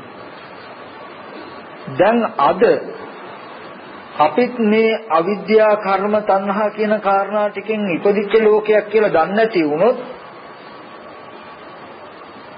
ආපහු අවිද්‍යාව ඇති වෙනවා අපිට. ඒ කියන්නේ අපි හදාගත්ත දැන් ඔය පංච උපාදානස්කන්ධයේ අවිද්‍යාව ප්‍රත්‍යයෙන් කර්ම ප්‍රත්‍යයෙන් තණ්හා ප්‍රත්‍යයෙන් ආහාර ප්‍රත්‍යයෙන් කියලා බලන්න කියලා කියන්නේ වෙන මොකුත් නෙමෙයි. අපිට මෙහෙම රූපයක් පේන්නේ මේ අවිද්‍යාව කර්මයේ තණ්හා කියන කාරණාවන්ගේ මට්ටමට හැදිලා නේද කියන එකකිනුයි මේ කියන්නේ. ඒ කියන්නේ අපි කරපු අපේ තියෙන අවිද්‍යාව මට්ටම මත කර්මයේ මට්ටම මත තණ්හාව ඒ මත ප්‍රතිසන්දි සිත ඒ ප්‍රතිසන්දි සිතේ තියෙන ගතිය මට්ටමටයි ආයතන ටික හැදුනේ. එහෙනම් අපි හදාගත්ත මට්ටමටයි අපි මේ කියන්නේ අපි හදාගත්ත භෝගයි අපි අනුභව කරන්නේ කියන කාරණාව තේරුම් කරගන්න ඕනේ. ඒ සිද්ධිය දැක්කොත් අපි යම් අරමුණක් බලන්න ඉස්සලා තිබුණත් නෙමෙයි බැලුවෙන් පස්සේ තියෙනවත් නෙමෙයි බලන වෙලාවේදී මෙහෙම යමක් පේන්නේ මෙන්න මේ හේතු ටික නිසායි. මිරිඟුව දිහා බලන්න කලින් ජලය තිබුණත් නෙමෙයි බැලුවෙන් පස්සේ තියෙනව නෙමෙයි මිරිඟුව තියෙන තැනක ජලය වගේ පෙන්වීමේ හැකියාව තියෙන මේ ඇහැට. මේ ඇහෙන් බලපු නිසයි ජලය වගේ පෙනිලා තියෙන්නේ. එතකොට ඇහි උපකාරයක් නැත්තම් හිතට විතරක් නම් පේන්නේ ඇහැ නැතුවත් පේන්න ඕනේනේ. නේද? දැන් හිතට නම් පේන්නේ අන්ධ කෙනාටත් බලා ගන්න පුළුවන් වෙනවා. එයාට හිත තියෙනවා ඇහැ නැහැ. ඇහි ඕන නැත්තම්. දැන් හිතට නම් පේන්නේ ඇහි කෘත්‍යයක් නැත්තම් ඇහි මොනවා හරි කටයුත්තක් කළා නැත්තම් අන්ධ කෙනාට බලා ගන්න බැයිද? පුළුවන් වෙන්නේ. නමුත් අන්ධ කෙනාට මිරිඟුව දිහා බලලා ජලය වගේ පේන්නේ නැහැ හිත තිබ්බට. එහෙනම් හිතටම විතරක් පේනවද? නෙමෙයි ඇහි කෘත්‍යකුත් තිබිලා තියෙනවනේ නේ. ඒ ඇහි කෘත්‍යය තමයි ඇහි කටයුත්ත තමයි මොකද්ද? ඇහි ස්වභාවය තමයි මේ විදිහට හදලා පෙන්නන එක. එතකොට ඔන්න ඔය මිරිඟුව තියෙන තැනක ජලය වගේ පෙන්වීම මේ ආයතනයන්ගේ හැකියාව වගේ අපිද මේ ආයතනයන්ගෙන් උපද්දලා දෙන ලෝකිකුයි දකින්නේ කියන කාරණාව හොඳට තේරුම් කරගන්න ඕනේ. තමන්ගේ චරිතය විඳිනවා කියන තැනකින් හම්බ වෙන්න ඕනේ. අපිට මේ කිසි කෙනෙක්ගේ බාහිර උපකාරයක් එහෙම නෙමෙයි. අපි අන්තිමට අපේම කර්මයයි විඳ ඉන්න කියන තැනකට හම්බ වෙන්න වෙනවා. ඒ කර්මයට නම් මේ ආයතන ටික ඇදුනේ හදාගත්තේ. ඒ ආයතන ටිකෙන්ම උපද්දලා දෙන දේවල් ආපහු හිතේ හැපිලා හිටිනවා නම් අපිට දැන් විපාක විඳින්න කියලා අපි විඳින්නේ මොකද්ද මේ? අපේම කර්මයේ ගතිය විඳ ඉන්නේ. එතකොට ඕගොල්ලන්ට දැනගන්න ඕනේ කුසල කර්ම කරන්න කියලා කියන්නේ ඇයි? දැන් ආපහු කොහොමවත් තියෙන දිව්‍ය ලෝකයක අපායක් සිහි කරගන්න එපා. කුසල කර්ම කරනකොට ওই කර්මයේ මට්ටමට ප්‍රතිසන්දි සිතක්. ඒ සිතේ මට්ටමට නාම රූප වෙලා ඒ මට්ටමට ආයතන ටික හැදුනොත් ඔන්න ඕගොල්ලන්ට ඒ ආයතන ටිකට ස්පර්ශ වෙයි. මොකද්ද? හැම වෙලාවෙම බැලුවොත් සැපේම එන විදිහේ ඒ කර්මයේ මට්ටමට ආයතන ටික හැදිලා ඒ මට්ටමට ස්පර්ශ වෙනකොට ඇහැ කන දිවනාසය ශරීරය ඕගොල්ලෝගේ දිව්‍ය ලෝකෙද. තැනක් නේ දැන් මෙතනම කෙනෙකුට බැරි වෙලා ඒ කුසල ධර්මයන් කුසල කර්මයේ මට්ටම මත විඥානයත් වෙනස් වෙලා ඒ විඥාන මට්ටම මත නාම රූප වෙලා නාම රූප දෙකේ මට්ටම මත ආයතන වෙනස් වුණොත් දැන් එතකොට ඒ ආයතනයන්ගේ හැටියට ස්පර්ශ වෙනකොට අපි කියමුකෝ ඕගොල්ලන්ට දිව්‍ය ලෝකේ කියලා ලෝකයා කතා කරන මට්ටම නොපෙවුනොත් මේ මනුස්ස කියන මේ රූප පේන්නේ නැතුව මේට වඩා සියුම් රූප පේන විදිහ ආයතන ටික හැදලා තිබුණා. සියුම් රූප විතරක් නම් පේන්නේ දැන්. එතකොට ඒ සියුම් රූප වල හැඩතල පේන්න ගත්තොත් දැන් මේ මට්ටම පේන්නේ නැතුව ගියොත් ඔකුල කියේ දෙවියෙක් වෙලා කියලා. දැන් ආයතන ටික වෙනස් වුණා. හිත ප්‍රතිසන්දි හිත වෙනස් වෙනකොට නාම රූප දෙක වෙනස් වෙනකොට මේ ආයතන ටික සියුම් සුකුම වුණා. සුකුම විදිහේ ආයතන ටිකක් වෙනකොට දැන් මේ ආයතන ටිකට ගෝචර වෙන්නේ සියුම් රූප කලාප වලින් හැදිච්ච ලෝකයක්. හැදිච්ච මට්ටමක් විතරක් වුණා. දැන් මේ මට්ටම පේන්නේ නැහැ. දැන් ඕගොල්ලෝ කියේ දිව්‍ය ලෝකෙ ඉපදිලා කියලා. දැන් ඔය මට්ටමට කර්ම කරගෙන ඔය මට්ටමේ ප්‍රසාද හදාගත්ත විඥාන ටික ඔක්කොම ප්‍රකටයි එතන. දැන් දෙවිය මැද්දේ ඉන්නවා වගේ තේරෙයි ඕගොල්ලන්ට. දැන් කියන දිව්‍ය ලෝකේ ඉපදිලා කියලා. දැන් ස්ථීරව දිව්‍ය ලෝකේ කියලා දැන් දිව්‍ය ලෝකේ නෙමෙයි ඉන්නේ. දිව්‍ය ලෝකේ තමයි ඉන්නේ. මෙන්න මෙතරයි දිව්‍ය ලෝකේ කියලා පෙන්වන්න දැනක් තියෙනවා. ඒකයි ජාතිය කියලා කියන්නේ මොකද්ද? තේසං සත්තානං තම්හි සත්ත්ව නිකායේ. ඒ සත්‍යයන්ගේ ඒ සත්ත්ව නිකාය වල කන්දානම් පහතු බහුව ආයතනම් පටිලාභෝ අයං උච්චජාත මේ ස්කන්ධයන්ගේ පහළවීම ආයතනයන්ගේ හැට ගැනීමයි ජාති. දැන් ඕගොල්ලන්ගේ ඔය ආයතන ටික ඔය ස්කන්ධ ටික කර්මානුරූපව ටග්ගාල වෙනස් වුණා. දැන් දිව්‍ය ලෝකේ දෙවියන් අතර ඉපදිලා කියලා කියයි. දැන් ඔහොමම ඉන්නකොට කර්මය වෙනස් වෙලා ඒ මත සිත වෙනස් වෙලා සිත මත නාම රූප ටික වෙනස් වෙලා ආයතන ටික වෙනස් වුණොත් ඒ ආයතන ටිකට හැම වෙලාවෙම පේන්නේ ගිනිදළු වුණොත් මහ භයානක ශබ්ද වුණොත් ඒ කයට ගැටෙන්නේ කෝරෝ කටුකෝ ස්පර්ශ මට්ටමේ රූප කලාපම වුණොත් අපාය ඉපදිලා නැද්ද? දැන් මේ මට්ටම පේන්නේ ආයතන ටික වෙනස්. දැන් ඔය මට්ටමට කර්ම කළා ආයතන හදාගෙන තියෙන රූප ඔක්කොම ප්‍රකටයි නම් අපායේ අනිත් සත්තුත් මැද්ද ඉන්නේ කියයි. දැන් ඒ ඔක්කොම තමන්ගේ ආයතන ටිකන්නේ. දැන් අපායේ ඉපදිලා නැද්ද? අපායේ දුක් විඳින්නේ නැද්ද? එතකොට මේ පටිච්චසමුපාද ධර්මතාවය දකින්ද ඒ ස්කන්ධයන්ගේ පහළවීමම ඒ ආයතනයන්ගේ පහළවීමමයි ඒ භූමිය ඒ ලෝකෙ. දැන් මේ අපි භාවනා කරනවා කියලා අපි නිකමට කියමු කරනකොට වෙන්නේ මොකද්ද? කර්මය වෙනස් වෙනවා. කර්මය වෙනස් වීම මත ඒ සිතේ තියෙන ගති වෙනවා. ඊට පස්සේ හැදෙන රූපේ වෙනවා. ඒ මත ආයතන ටික වෙනවා. ආයතන ටික මත ස්පර්ශය වෙනවා. ස්පර්ශය මත විඳීම වෙනස් වෙනවා. දැන් මේ ලෝකෙ ඉපදිලා. ඕක මේ ක්ෂණිකව බැරි වෙලා වුණොත් එහෙම නොවිච්ච අවස්ථාවක් නැතුව නෙමෙයි. අර මං කියන්නේ මනුෂ්‍ය ලෝකෙ මිඳගෙන වතුර මිලක්කති සාඳුරට එහෙම උනේ නේද? ඒ වගේ මේ පටිච්චසමුපාදය කියන එක දැක්කහම මුළු ලෝකෙම ඇති වෙන හා නැති වෙන හැටි පෙන්වන්නේ. අවිද්‍යාව අඩු වුණොත් කර්මය බොහෝම සුකුම සියුම් මට්ටමට වුණොත් ඒ මට්ටමේ කර්මයේ මට්ටමේ මත ප්‍රතිසන්දි සිතාට ගත්තොත් ඒ මට්ටමේ නාම රූප වුණොත් ඒ මට්ටමේ ආයතන ටිකක් හැදුනොත් ඒ මට්ටමට ස්පර්ශ වෙනකොට කියයි ධක්මයක් කියලා. දැන් ඒ සිතේ මට්ටම මත ආයතන ටික හැදිලා එයාට පේන මට්ටමේදී දැන් මේ මිනිස්සු දෙවියෝ කියන මට්ටම් පෙන්න ඒ ආයතන ටිකට අහු වෙන්නේ ඒ මට්ටමේ රූප කලාප උනොත් ඒ රූප කලාප මත ලෝකේ ගොඩ නැගෙනවා. එතකොට බ්‍රහ්ම ලෝකේ කියනවා.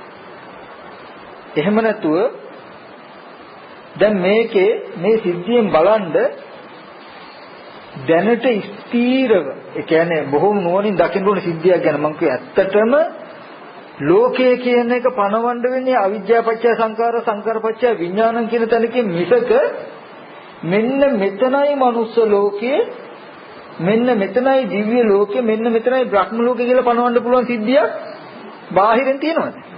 බාහිරින් එහෙම තියෙන ලෝකයක් තියෙනවා කියන තැනකින් කතා කරුවොත් මේ දර්ශනය කතා කරන්න බෑ.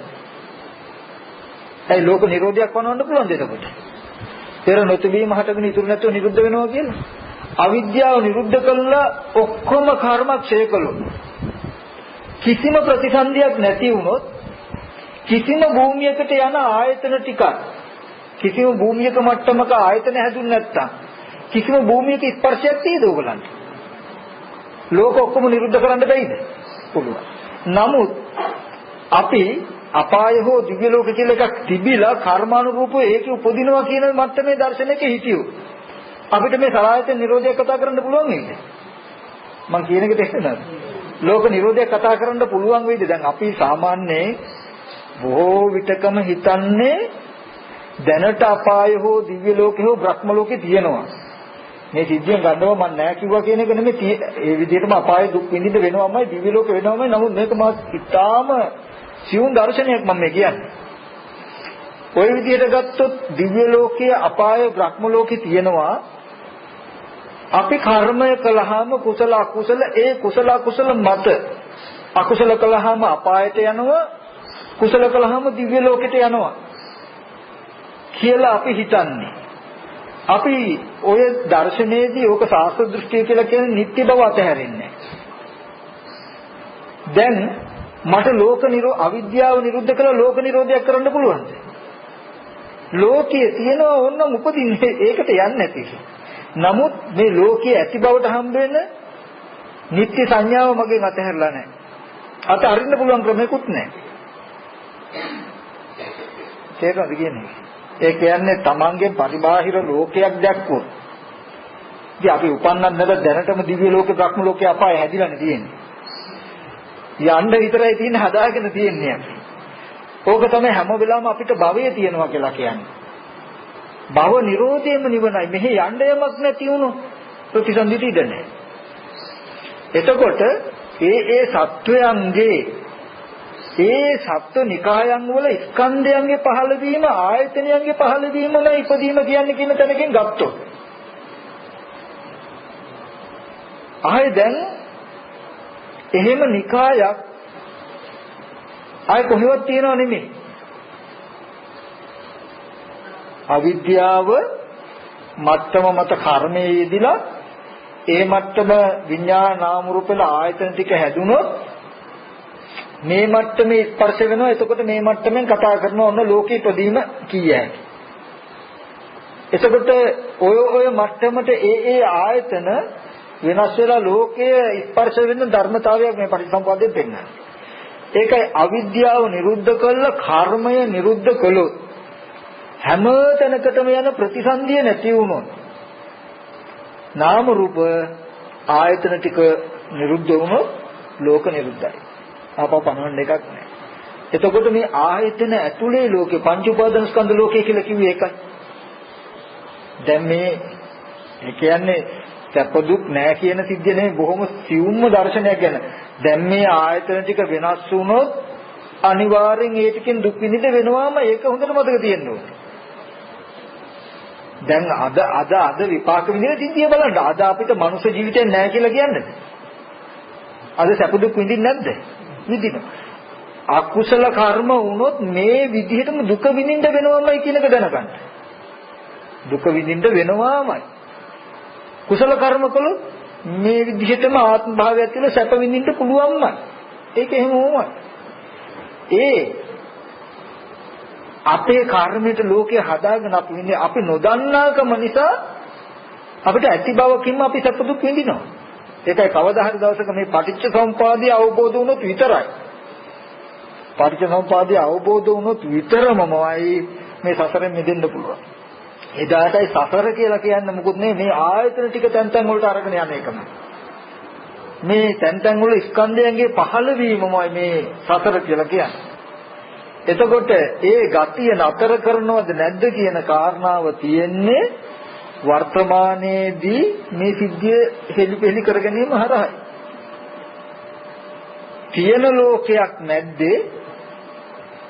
ඒ කියන්නේ තියෙන ලෝකෙක ඉඳගෙන කටයුතු කළොත් මොන විදිහේ නුවණක් පරිහරණය කළත් නිදෙන්න බෑ අපිට. ඒ කියන්නේ දකින්න පෙරත් දැක්කයන් පස්සේ දකින්න වෙලාවේදී තියෙන දෙයක් කියන මට්ටමට ඇවිල්ලා ඒ තියෙන දේ නැති බවට බැලුවට රූපය කියන එක දකින්න පෙරත් දැක්කයන් පස්සේ දකින්න වෙලාවේදී තියෙනවා කියන තැනක ඉඳගෙන අනේ මේ රූපය අනිත්‍යයිනේ මේක නැති වෙනවනේ කියලා බැලුවා කියලා යම් මට්ටමක කෙලෙසයාගේ අඩු බවක් වෙයි. නමුත් භව නිරෝධයක් වෙන්නේ නැහැ. අවිද්‍යාව හේතුයක්වත් ඉතුරු නොවීමෙන් නැතිවෙන විරාගයක් එන්නේ. ලෝකේ අනිත්‍ය දකින්න. ලෝකේ අනිත්‍ය දකින්නකොට ලෝකයේ ඇතුළ ඇත්ත වෙන්න බෑ. එතකොට දකින්න පෙර තිබුණත් නෙමෙයි දැක්කයන් පස්සේ තියෙනවත් නෙමෙයි යම් අරමුණක් පේනවා කියලා කියන්නේ මෙහෙම නේද? අපි කියමු කෝක ගොඩාක් ඇහත් රූපේ චක්කු විඥානයත් කියලා ඔහොම බලන්න තේරෙන්නේ නැහැ. එහෙම අමාරු නිසා තමයි මම ওই දර්ශනීය කෙටියෙන් අල්ලලා දීලා තියෙන්නේ. පවතින දේ අනිකක්, පෙනෙන දේ අනිකක්. අපි මෙහෙම යමක් බලනකොට අපි බලන දේ අවස්ථාවට හැදිලා අපිට පෙනෙන්නේ. එතකොට දැන් වෙනද සිද්ධියට වඩා වෙන කාරණාවක් ඕනනම් තේරුම් කරගන්න මෙහෙම යමක් පේන්නේ මේ ඇහි හැකියාවෙන් බලන නිසා. ඇහි තියෙන හැකියාව තමයි හැඩසටහනක් හදලා පෙන්වන. ඕනනම් Taman සන්තකේ උපමාවකුත් තියාගන්න. වැලි කැට ටිකක් තියෙන තැනක මේ ඇහෙන් බැලුවහම ගොඩක් වගේ පෙනෙයි. පැත්තකට ගියාම කියනවා නෙමෙයි. වීදුරුව හරහා බැලුවහම නිල් පාටට පෙන්නයි. නිල් පාටට පෙන්වීමේ හැකියාව තිබුණේ වීදුරුවට. එතකොට පැත්තකට ගියාට පස්සෙත් එහෙම පාටක් තියෙනව නෙමෙයි බාහිර. කියනවා වගේ මේ ඇහි හැකියාවෙන් යම් හැඩතලයක් එනේ. අර පැත්තකට ගියාට පස්සේ දැකපු දේ තියෙනව නෙමෙයි. කියන තැනකින් හරි ටික හිතලා අල්ලගන්න පුළුවන් වුණොත් ඔන්න ওই විදිහට කර හිටියොත් පෙනෙනදී ඇත්ත වෙලා හිතන කියන කරන එක නැති වෙයි. කොහොම පෙර නොතිබීම හටගෙන ඉතුරු නැතුව නැති වෙනවා කියන තැනින් දැක්කොත් ඇති බවට අරගෙන ඒ රූපේ ඇති බවට අරගෙන හිතන කියන කරන එක නැහැ. කර්මය නැහැ. ඒ වුණොත් ඒ මට්ටම ඒ හිතින් කිරීම නිසා ඒවා ආරම්භය ප්‍රතිසන්දි වශයෙන් යනවා කියන එක නැති වෙයි. එහෙම වුණොත් ප්‍රතිසන්දි සිද්ධ නැතිනු නාම රූප වෙනවා ආයතනය ඉපදිනවා කියන එක නැති වෙයි. මේ ස්පර්ශ ආයතන හයම පෙර නොතිබීම හටගෙන ඉතුරු නැති වෙනවා කියන තැනක එළඹ සිටියොත් මේ ස්පර්ශ ආයතන හය ආරම්භයම හිතින් කිරීම නැති වුණොත් මත්තේ ආපව ප්‍රතිසන්දි වශයෙන් යන්න තියෙන හේතුව නතර කළා යම් කිච්ච සමුදය ධම්ම සම්බන්ත නිරෝධ ධම්ම යමක් හේතු ප්‍රත්‍යයෙන් හටගත්තු හේතු නැති වෙනවා කියන තැනක දර්ශනයකින් ජීවත් වෙනවා. මේ කය තියෙනකන් ජීවත් වෙයි කල්ැතුවම නැවත යන්න තියෙන හේතු ටිකක් නැති කළා. එතකොට මේ දෙපැත්තම අනාහාර නිවිලා යනවා. පහනක් නෙවුණා වගේ. එතකොට ඔය පටිච්චසමුප්පාද දර්ශනයට ළඟා වෙන්න තියෙන එකම ක්‍රමය තමයි මෙන්න මේ දර්ශනය. එතකොට මෙතෙන්දී විශේෂම දේ තමයි මේ පටිච්චසමුපාදය කියන එක තාම සියුම් සිද්ධාන්තයක් මේකේ පෙන්නන්නේ. ඒ කියන්නේ මේ ආයතන අවිද්‍යාව නැමැති කෙලෙස් නිසා කර්මය නිසා විපාක කියන කෙලෙස් කර්ම විපාක කියන මේ වට තුනක් පෙන්වන්නේ මෙතනදී. එතකොට ඒ කෙලෙස් මත ඒ කර්ම මත ලෝකය හැදෙන හැටි ලෝකේ සැප දුක් විඳින හැටි. එතකොට ඒ අවිද්‍යාව නැති වෙලා කර්ම නැති වුණොත් ඒ සියලුම විපාකයන්ගෙන් මිදෙන්න පුළුවන් බව කියන සිද්ධියක් වෙනවා. එහෙම අවිද්‍යාව නිරෝධ කළ ලෝක නිරෝධයක් කරන්න පුළුවන් වෙන්නේ සියලුම ලෝක අවිද්‍යා කර්මයන්ගෙන් හටගත්ත නිසා. දැන්ද අපේ අවිද්‍යා කර්මයන්ට සම්බන්ධයක් නැතුව බාහිර පස්දිය ගිනිසුලන් හතර තුල ලෝක හැදිලා තියෙනවා නම් අපිට මුත් ගන්න බැහැ. ලෝක නිරෝධයක් හැම කරන්න බෑ.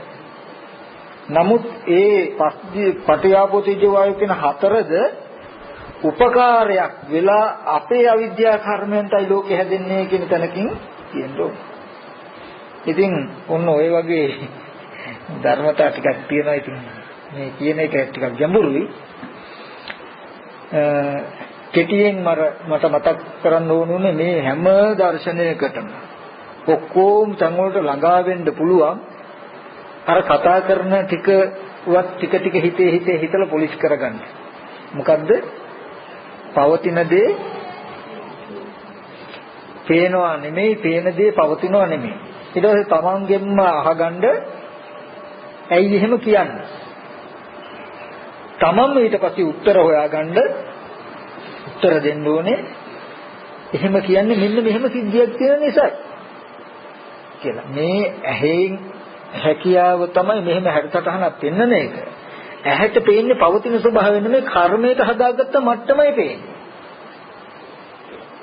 අර වීදුරුවක් දිහා බලනකොට පවතින සිද්ධිය වගේ තැනකින් සිහි කරගන්න. එතකොට එහෙනම් අපි ඉන්නේ අපේම කර්මය විඳින්න නේද කියන තැනක Tamanට තේරුම් කරගන්න දැක ගන්න පුළුවන් වෙයි. මේ ඔය කතා කරපු ටිකේ මොනවද තියෙන ප්‍රශ්න එහෙම තියෙනවද මොනවද? ප්‍රශ්න අහන්න තේරෙන්නේ නැහැ. හරියට මේ නොතේරෙන භාෂාවක පත්තරයක් කියවුවා වගේ.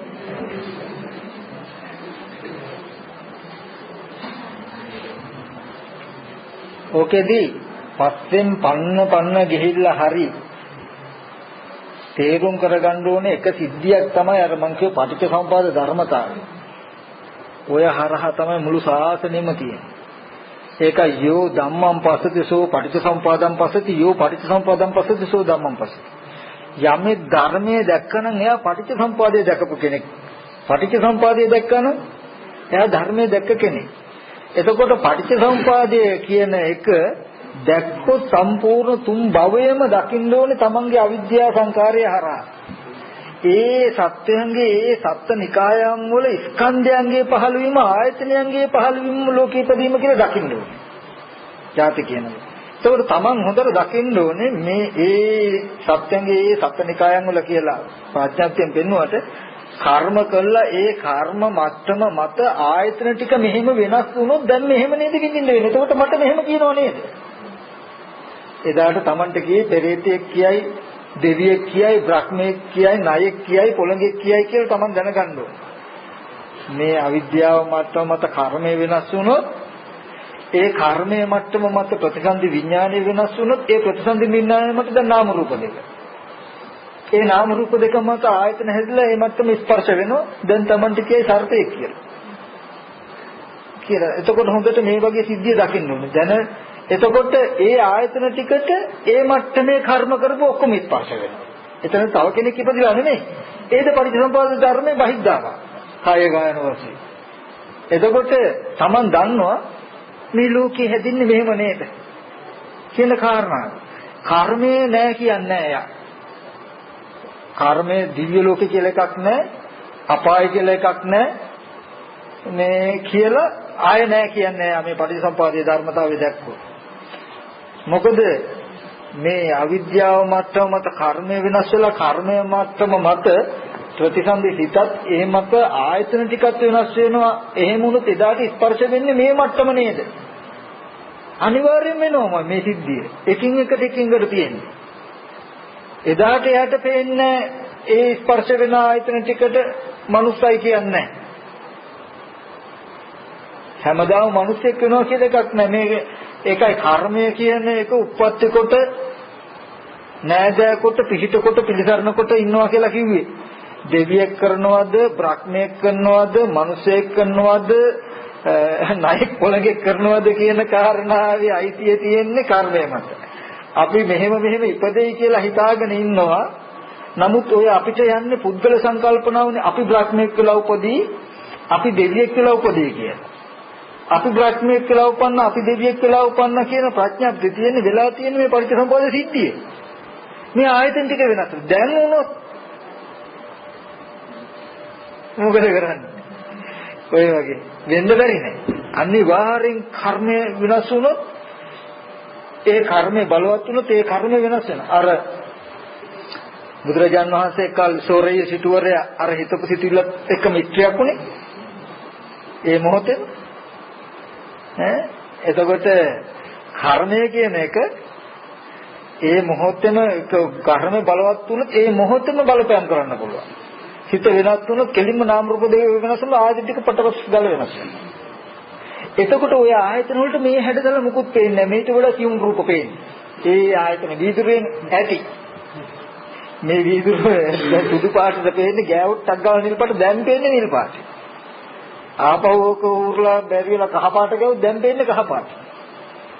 ආයේ ඒ ආයතන ටිකේ පාට. එතකොට ලෝකයේ එහෙම. එතකොට හොඳට තේරෙන්න ඕනේ අපාය නැහැ දිව්‍ය ලෝකේ නැහැ කියලා කියන්න බෑ. මොකද අපාය නැද්ද දිව්‍ය ලෝකේ නැද්ද කියන කාරණාව තියෙනවද නැද්ද කියන කාරණාවට වගකිය යුත්තේ තමන්ම. ඒකයි ඉමස්මින් සති ඉදං හෝති ඉමස්ස උප්පදා ඉමං උපජ්ජති. මේ ඇති කල්ලි මේ වෙනවා. මේ ධර්මයේ වුණොත් මේ ධර්මයේ වෙනවා. ඉතින් දිව්‍ය ලෝකේ නැහැ කියලා කියන්න බෑ. කර්මයේ බඳු වුණොත් ප්‍රතිසන්දි සිත ඉබඳු වුණොත් ප්‍රතිසන්දි සිත කියනකොට මේ දැන් කර්ම වෙනසට ඔය ප්‍රතිසන්දි සිත ප්‍රතිසන්දි වශයෙන් ආපු ඔය සිත වෙනස් වෙනවා. වෙනස් කරන්න පුළුවන්. එහෙම වුණොත් ඔය ආයතන ටිකම ඔය නාම රූප වලට ගල වෙනසල ඔය ආයතන ටිකම මේ දැන් වෙනස් කරන්න පුළුවන්. ඔය මේ කතාවක් නෑ කියන්නේ. එහෙම වුණොත් ස්පර්ශ වෙන්නේ වෙනවා. එතකොට දිව්‍ය ලෝකය කියන. දැන් මහා මන්ද ධාතු රජුරෝ මිනිස්සෙක් කියලා ඉපදලා ආයෙ මරුන්නේ නැහැ. ඒ ආයතන ටිකෙන්ම ගිහිල්ලා දිව්‍ය ලෝකේ සක්විති රජගොල්ලෝ 37 දෙනෙක් රජකම් කරනකම් දිව්‍ය ලෝකේ හිටියා. මහා මන්ද ධාතු රජුරෝ. ආයෙ දැන් ප්‍රතිසන්දි වෙලා නාම රූප වෙලා උන්නේ. ඒ පිනට ඒ කර්මයට ඒ ආයතන ටික වෙනස් වෙලා ඒ ආයතන ටිකම දිව්‍ය කියන මට්ටමින් හැදිලා ඒ 37 දෙනාගෙන් පස්සේ ඒ කියන්නේ මෙයාගේ පුණ්‍ය තේජස වැඩි. ඒ කියන්නේ මනුස්ස ලෝකේ මනුස්ස කාම සම්පatti විඳලා අන්තිමට අහනවා මේට වඩා මනුස්ස ලෝකේ කාම සම්පatti තියනවද කියලා. නෑ කියනවා. මේක නීරසයි මේ වැඩක් නෑ කියනවා. මේට වඩා කොහෙද තියෙන්නේ? චාතු මහරජකේ කියනවා. ඒකට යනවා. ගිහිල්ලා ඒක ඉඳලා මේ නීරසයි ඒක හරියන්නේ නෑ කියනවා. කොහෙද තියෙන්නේ? තවතිසාව කියනවා. ඒ හස්තියානේ ඒ ඔක්කොම ටිකත් එක්කම චක්‍රරත්නෙට පැන්හිලා තවතිසාවට යනවා. ඒ කයින්. එතකොට ශනිකව කර්මානුරූප ආයතන ටික ඔක්කොම දැන් අපි කියමු තවතිසාව ඇසි දෙවියෙක් ගත්තාම මේ මනුස්ස මට්ටමේ කයක් නෙමෙයි තියෙන්නේ. මේ ඇයි බුදුරජාණන් වහන්සේ ඔය තවතිසාවේ විජම්බන දේශනා කරන්න ගියාම දෙවිගොල්ලෝ හිතා හිටියලු ඒ කියන්නේ පාණ්ඩුකම්බල සෛලාසනයේම යදුම් 50ක්ද කොහෙද දිගයි ඒ ගල් ආසන බුදුහාමුදුරුවෝ අඩි 6ක් විතර ඒ කියන්නේ අබෑටයක් තරම්වත් පෙනීද දන්නේ නැහැ කියලා හිතාලු හිටියේ දෙයිගොල්ලෝ. ඇයි මනුස්ස කයක් ගත්තාම කොච්චරද? ආසනේ යදුම් 50ක් විතර කිව්වහම යදුම් 50ක් කියලා කියන්නේ මේ හරියේ නුවරකට එහා වගේ නේද? එතකොට ඒ දිව්‍ය සම්පත. නමුත් බුදුරජාණන් වහන්සේ ඉඳ ගන්නකොට ආසනේ පිරලා සිවුරු දෙපොට දෙපැත්තෙන් වැක්කිරුණා කියනවා. ඒ කය ශනිකව හැදෙනවා. අය බුදුරජාණන් වහන්සේ කියන්නේ කෙනෙකුට මයින්ඩ් පුළුවන් තැනකට එන්නේ නැහැ. ඒ තැනදී අග්‍රයි. එතකොට මේ කය කියන එක ශනික වෙනස් වෙනවා. ඒ වගේ මහමන්ද රජුරුත් මේ කයෙන්ම ගියා තවතිසාවට. ගියාට පස්සේ මෙයාගේ දින පුණ්‍ය තේජස නිසා චක්‍රවර්ති මේ චක්‍ර දෙවියෝ ඉස්සරහට ඇවිල්ලා දේවයන්ලා මේ වඩින්න වැඩි මේ මෙයාට ආපු එක බොහොම හොඳයි කියලා මහා මන්දදාතු රජු පිළි අරගෙන අපි දෙන්නම සමානයි සමාන බලවත් ඒ හින්දා අපි දෙන්න තවතිසා රාජ්‍ය දෙකට බෙදාගමු කියලා දෙකට බෙදලා තව්තිසාවේ කොටසක්ම රජකම බාර දුන්නා මෙයාට. මහා මන්දදාතු රජුණට. කොටසක් මෙයා. ඔහොම මෙයා කොච්චර බලවන්ත තේජස්ද කියනවනම් සක්‍රයෝ 37 දෙනෙක්. ගේ ආයුෂ ඉවර වෙනකොට මෙයා හිටියා. දවසක් මෙහෙම ඉඳලා ඒ තෘප්තියකටපත් උන්නේ හත් වෙලා නැතුව මෙයාට හිතුණා අර සක්‍රිය මරුවා නම් ඉතුරු ටිකක් ගත්ත හැකි නේද කියලා. ඒ හිතවිල්ලත් එක්කම මෙයා ඉන්නතේ කඩන්න වැටුණා. මනුස්ස ලෝකෙට වැටෙනකොට වයසට ගිහිල්ලා මේ මරණාසන්න මොහොත වෙලා වැටුණා. ඊට පස්සේ මෙහි කවුරුවත් නැහැ. ඒ පරම්පරාවේ කෙනෙකුට දෙවියන් වහන්සේ මෙච්චර ඉඳලා ඔබ වහන්සේ ලෝකෙට දෙන පණිවිඩය මොකද්ද කියලා. ඊට පස්සේ මේ ලෝකෙට කියන්න කාමයේ කියන එක ආස්වාදයේ රහිතයි. කොච්චර වින්දත් කවදාවත් සෑහීමකටපත් වෙන්න පුළුවන් දෙයක් නෙමෙයි. ඒ හින්දා කිසිම දවසක අස්වැසිලි රහිතයි. ආස්වාදයක් ලැබෙන්නේ නැහැ, පිරෙන්නේ නැහැ, පුරවන්න බැරි දෙයක්. ඒ හින්දා කාමයේ ඇලෙන්නේ නැතුව අප්‍රමාදව කටයුතු කරගන්න කියන පණිවිඩය කියන්නේ මහා මන්දදාතු රජුරෝ මෙන්න මෙච්චර සැපවින්ද කාමයේ නිසා සුඛිත වෙනවා නම් සැපවත් වෙනවා නම් මහා මන්දදාතු රජුරෝ ඒකෙන් පළවෙනිය වෙනවා දැනසිල්ලටපත් වෙනවා. නමුත් මහා මන්දදාතු රජුරුවත් සැපවත් උනේ නැති පණිවිඩය ලෝකෙට කියන්නේ කියලා කල්පිය කරනවා. ඒකයි දැන් අදටද මේ ශාසනේ කාම භෝගීන් අතරින් මහා මන්දදාතු රජුරුව අග්‍රයි. අග්‍ර තැන් තියෙනවා අධිපතිත්වයේ අතරින් මාර්යා අග්‍රයි. කාම භෝගී සත්‍යයන් අතරින් මහා මන්දදාතු රජුරුව අග්‍රයි කියලා ඔය වගේ අග්‍ර කාරණා රාශියක් තියෙනවා. ඉතින් මම ඔකෙදි ගත්තේ මේ මහා මන්දදාතු රජුරුවන්ට දිහා බලන්න දිව්‍ය ලෝකේ පහළ වෙන්න කියලා ආයතන ටික ශනිකව වෙනස් වුණා මිසක ආපහු අමුතෙන් දෙයක් උන්නේ ඒ වගේ දැන් මේ ආයතන ටික වෙනස් වුණු ශනිකව දිව්‍ය ලෝකෙ මිසක මෙතනදිම ඔයගලන්ට ඔය ඇහැට පේන්න ගත්තොත් මේ මට්ටම ගෝචර නොවි ඒ සියුම් රූපම ගෝචර වෙන්න ගත්තොත් ඒ මට්ටමේ ධාතුවේ විඥාන පිටි ඔක්කොම ගෝචර වෙන්න ගත්තොත් ඔයගොල්ලෝ දිව්‍යමෙද්ද ඉන්නේ නැහැ.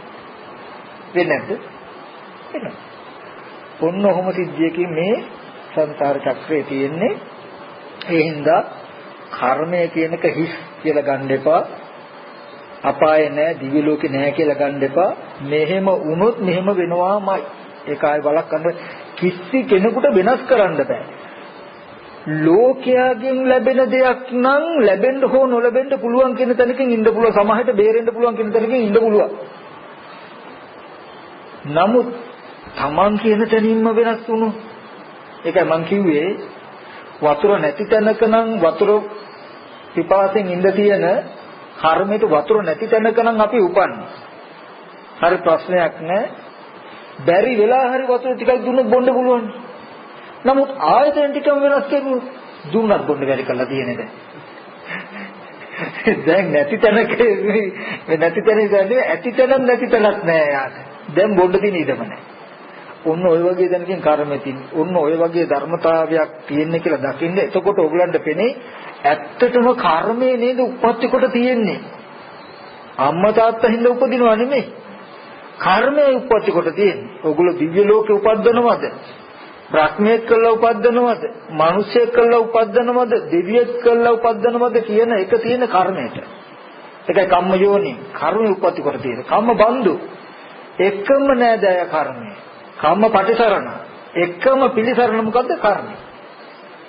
ඒ හින්දා කම්මස කෝමි කම්ම දායදෝ කම්ම යෝනි කම්ම බන්දු කම්ම පටිසරණ යං කම්මං කරිස්සාමි කල්යාණං වා පාපකං වා තත් දායදෝ භවිසාමිති ඉත්‍යාවා පුරුෂේනවා ගහට්ටේනවා පබ්බජිතේනවා අබින්නම් පච්චවෙක්ති තබ්බං.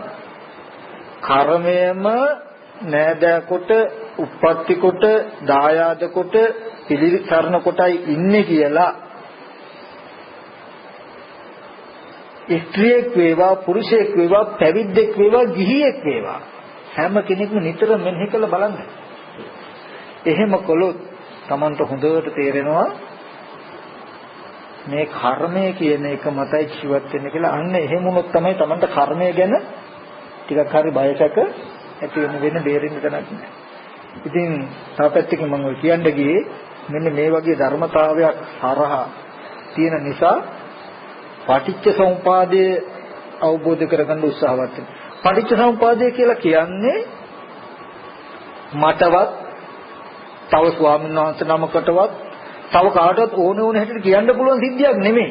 අද කෙනා අපි එක එක්කෙනාට හිතුණු විදිහට කිව්වට අපි කිව්වත් නොකිව්වත් මේ සසර ඇති වෙන්නේ මෙහෙමයි කියන සිද්ධාන්තයක් කියනවා.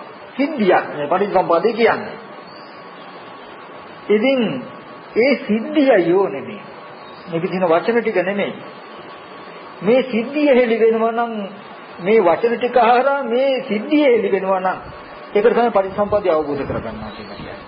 අපි කොච්චර පටිච්චසමුප්පාදය ගැන කතා කළත් මේ සිද්ධිය හෙලි වෙන්නේ නැත්නම් අපි පටිච්චසමුප්පාද දන්නේ. පටිච්චසමුපාදය අවබෝධ වුණොත් තියෙන ලක්ෂණය තමයි අවිද්‍යා කර්ම කියන මේ කාරණාව මත ලෝකයේ ඇති වෙලා තියෙන්නේ. අවිද්‍යා නිරෝධ සංඛාර නිරෝධ කියන එක මත ලෝක නිරෝධයක් කළ හැකියි කියලා දැකලා. එතකොට ලෝකේ කියනකොට මොන ලෝකෙද? කාම ලෝකේ, රූප ලෝකේ, අරූප ලෝකේ, මනුස්ස ලෝකේ, දේව ලෝකේ, බ්‍රහ්ම ලෝකේ, ඒ ලෝකේ, මේ ලෝකේ, පරලෝකේ ඔක්කොම ලෝක. අය කිසිම දෙයක් ඉතුරු නැති ලෝක කියලා යමක් කරන ඔක්කොම ලෝක. ඔක්කොම ලෝක නිරුද්ධ කරන්න පුළුවන්. තමන්ගාව තමයි අපායද, දිව්‍ය ලෝකෙද, බ්‍රහ්ම ලෝකෙද කියන එක තියෙන්නේ තමන්ගාව. උපද්දවා ගන්නවද නැද්ද කියන එක. එතකොට අපාය, දිව්‍ය ලෝකේ, බ්‍රහ්ම ලෝකේ කියන එකෙන් මිදෙනවද නැද්ද කියන එක තියෙන්නේ තමන්ට. මොකද ඒකට හේතුව ඒ ඔක්කොම ලෝක කියන එක පංච උපාදාන ස්කන්ධ ලෝකයක තියෙන නිසා. එතකොට ඔන්න ඔය දර්ශනය දැක්කොත් විතරයි සාසව දෘෂ්ටිය හෝ උච්චේ දෘෂ්ටිය කියන එක නැති වෙන්නේ. ලෝකය කියලා නැහැයි කියලා කියන්නේත් නැහැ. ලෝකය කියලා එකක් තියෙනවයි කියලා කියන්නේත් නැහැ. කාම ලෝකේ හෝ රූප ලෝකේ හෝ අරූප ලෝකේ කියලා, අපාය කියලා, දිව්‍ය ලෝකේ කියලා තියෙනවයි කියලා කියන්නේත් නැහැ. නැහැයි කියලා කියන්නේත් නැහැ. ඇයි? හේතුඵල ධමයක් පටිච්චසමුප්පාදය කියන මේ ඇති කල්ලි මේකයි. දැන් පටිච්චසමුපාදය අවබෝධ නොකොට ඒිට මෙහා ඔය අන්ත දෙකට නොයටි කිසිම කෙනෙකුට ඉන්න බෑ. කෙනෙක් අපාය කියලා එකක් නැහැ, දිව්‍ය ලෝක කියලා එකක් නැහැ කියලා කතා කරයි. කෙනෙක් අපාය තියෙනවා, දිව්‍ය ලෝකේ තියෙනවා, බ්‍රහ්ම ලෝකේ තියෙනවා කියලා කතා කරයි.